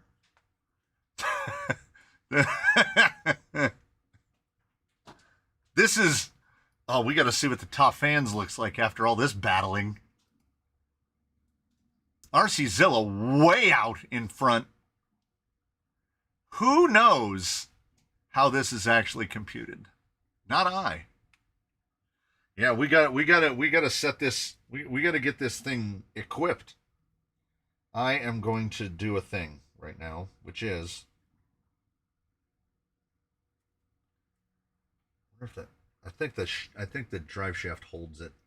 I was going to say for a split second, I think that pinion needs to be shimmed, but I don't actually think it needs to be shimmed. I think the drive shaft stops it from moving. We're going to put two 16 sockets in there. I'm going to sit down and read chat for a little while because we are in the very closing moments here. Come on.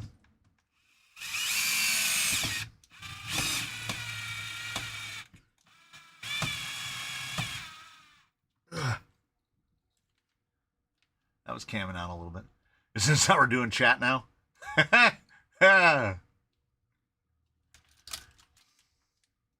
So, Shaler, it's going to be great. It's going to be great. Bruce is going to have a full-on companion. And maybe now I won't lose the don't roll over competition every week.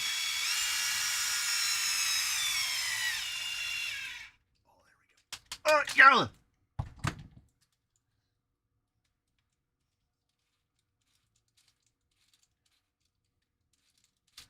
Transmission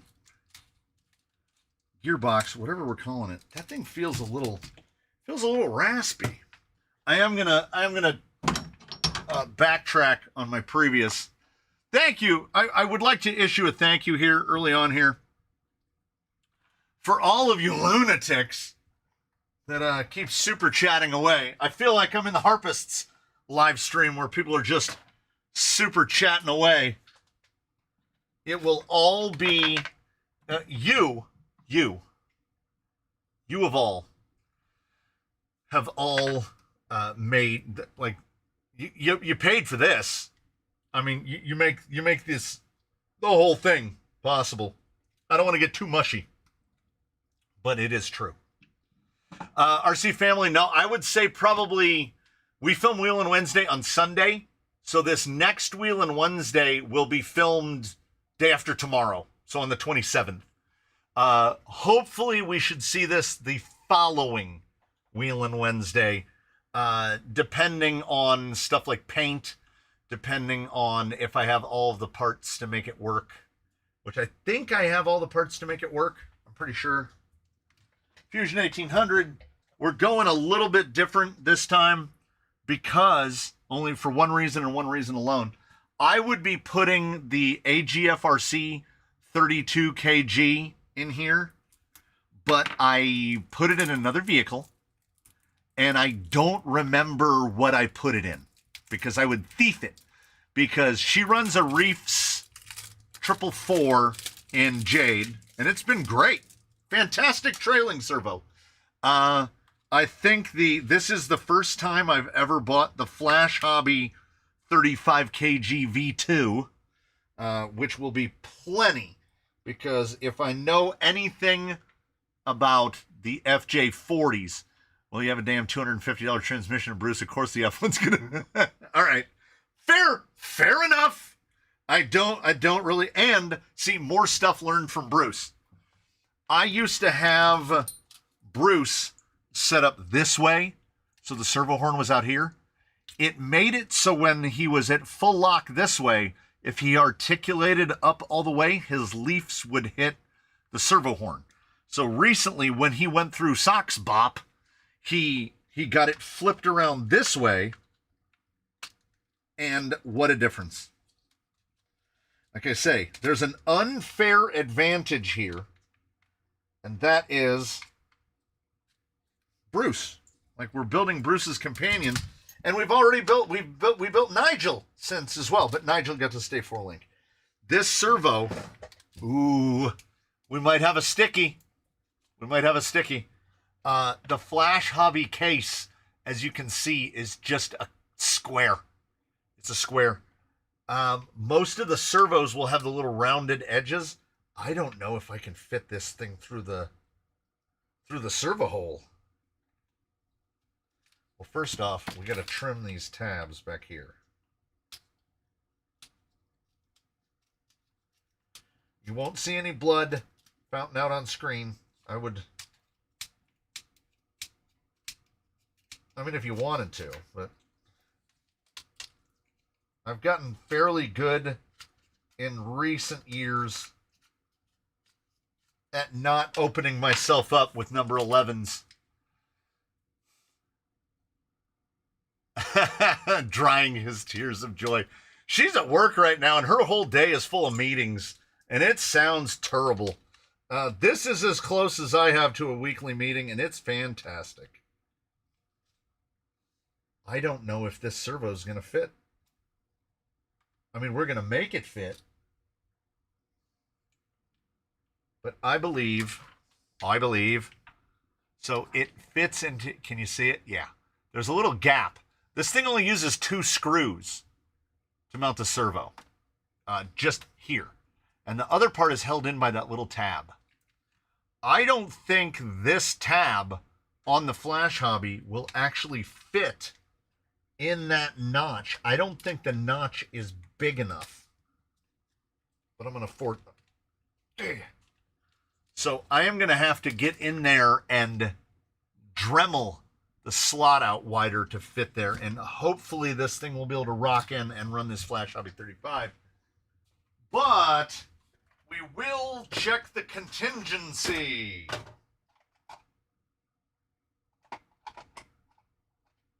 I mean, I got a monster ProTech, and I got an RC 4-wheel drive twister, and I got another Flash Hobby, and then that Yippin 70. No.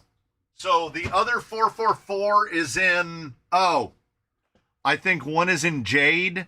No, not in Jade. One is in Dana Zool, and the other one is in Gate Rover. I think that's where they went. The trail rigs, or the other 444, or the other AGFRC might be in Nigel. That would be where it is. I never thought to look in Nigel. I had to file one set of the servo tabs to get a 40 kg. Yeah, Hizzy, I'm right. That's what I'm going to have to do here as well. Because it reminds me now that the AGFRC, the A73, is half plastic cased.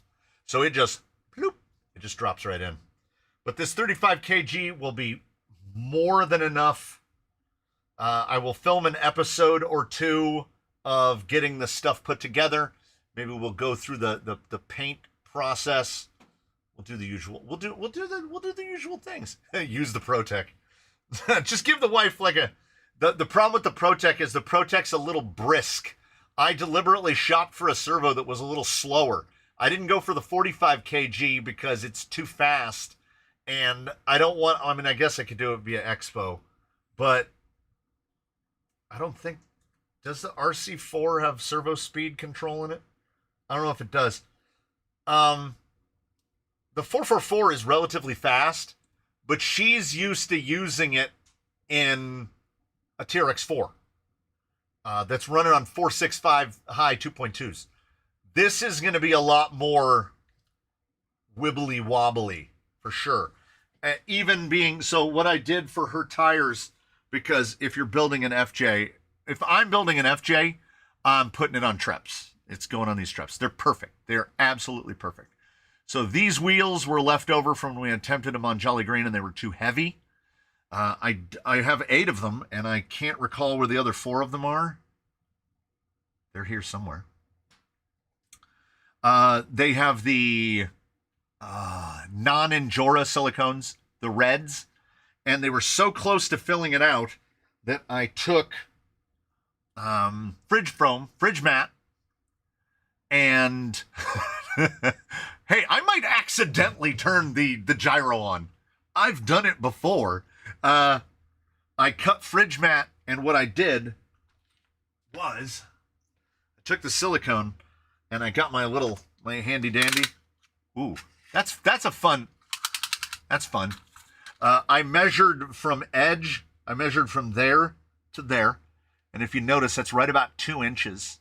So I got the old trusty paper cutter out and I cut the foamy. So this stuff, when you buy this stuff, it comes in a variety of thicknesses. This one was a little bit, it actually felt a little bit firmer. So I cut 2-inch wide strips, 13 inches long. So if you want to do this to your Treps, 13 inches long, 2 inches wide, and then with the glow backed, that's it, the non-Orphimonda, they will fill the tire out perfectly. These are going to be great. And I think the chrome, because my head was stuck between pink and purple. I couldn't remember if it was going to be pink or purple. So, you know what? Chrome goes with everything. Look at this. Just insane. Yeah, they claim 4.8. It just obscures the line at 5 inches. So these are like 4.95. And the inserts, by the time this is outfitted and has the stuff on it, we should probably be at like 10, 11 pounds, I would think. Which I'm okay with. We're not going to put, hers isn't going to get as bruised as Bruce is. If she asks questions like, could I have this or could I have that? I'll be like, yeah, we can get that on there. He did it. He overtook 1725 to 1500. What does this get us? We don't know. I traded a stock TRX4 radio for an RC4 yesterday. Did I do the right thing? What you did is you stole from someone, and you should carry that like pride.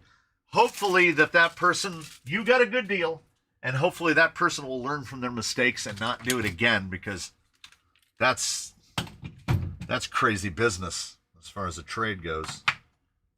I mean, as far as stock radios go, I know some people absolutely loathe the TQI. Ergonomically, the TQI is definitely not the worst. Function-wise, it might be close to the worst. Trying to program that thing by using the flashing lights is a sure recipe for making yourself go insane. Yeah, we are indeed a few minutes over. I'm at least putting the tools away. I'm keeping my hands busy here. Don't let me forget. Remind me spiritually. Send your thoughts through the void. Don't let me forget to put grease to take the T-case out. Or alternately, I can use your own mind forces now. There should be a complete T-case in here. There it is. And this was Bruce's. So I can take this one apart, grease it, then just pull that one out, throw it in the bin. So we'll do this. That's a good way to remind myself. Because we're going to get this thing going, and I've given myself the soft hope of not the next Wheelin' Wednesday, but the one immediately after. That's what I'm hoping for. For the record, it was the big boy 2QI, not the sport model. Still, nonetheless, no, you still, no, that is still a trade in your favor. RC4. Did somebody say RC4? Did I mention that I got paid? Did I mention I got paid? I got paid. Amazon. So this one's a DTX MX. Yeah. This one was 10% off with like an additional discount. And then this one was about $1 more on its like promotional pricing. Because I have too much radio sharing going on right now. And I built the 6x, I built the class 1.5 guys, and it's getting to the point where I went to get a radio to set something up, and I couldn't find what radio was already paired to that vehicle. Like I was opening them up and going through the model menu, could not find it, just gave up, grabbed another radio that wasn't attached to too many things, programmed in 2 more models. I don't like it. There's 2 or 3 radios here that have 4 or 5 models on them, and I try not to do that. So, what I do try to do is thank you so much for being here, everybody. We did the thing, did we not? What did we do? We watched a terrible video from a team associated. Charles, if you can get them under $60, that's about as good as the price gets now. Sorry, at 100. Actually, of RC6s, I think I only have like 5. I have 4 or 5 RC6s. RC4s, somewhere between 30 and 40. Transmitter tier list. I think we know what is going to be. I think we know at least one that's in S tier. So yeah. Good times are had by all. At least by me. I'm getting a coffee drink. We're going to the craft store and we're buying paint. We're going and buying pink paint because we're going to paint the wife's rig pink. And I'm just going to stand her in front of the case and she's going to pick the color out. Does that sound like the safest way to do it? Because it sounds like the safest way to do it to me. And then we'll get Sheila built, and I've got to go through in a video will be the full teardown of this. Because it has to, like, even with taking the hinges out of the doors, I've got to tear this thing down. I got to see if I can pop those off. The metal Toyotas. It's going to be fun. The name of the drink is a patio special from the Coffee Clatch. And I am headed there post haste. I will see all of you in all of the usual places. I will say that chat has said the more neon pink, the better. And we will see that if she agrees. Because she will be the final arbiter of color. Sheila is no less than 12% complete, maybe 11. Might drop it down to 11, and hopefully over the coming days we can get it a little bit farther. Which means she's trying to cut the line because are there a bunch of bodies that need painted? Yes, there are a whole bunch of bodies that still need painted. But I painted one this week. So this will be think pink. Oh, is he trying to get out of there? He just boobsed again. He boobsed again. All right, everybody. She does always say to consult the chat. She does. She actually does. So, indeed, have a great weekend, everybody. Thanks so much for joining us here in the Canyon for the nonsense that populates this, the live stream portion of our usual nonsense. I'll see you. Members only live stream the trip to the paint store. Oh, so I will see you guys all real soon. I got to end it so CK Graphics stays at #1. Thanks for coming by, everybody. I will see you all real soon. At least I hope.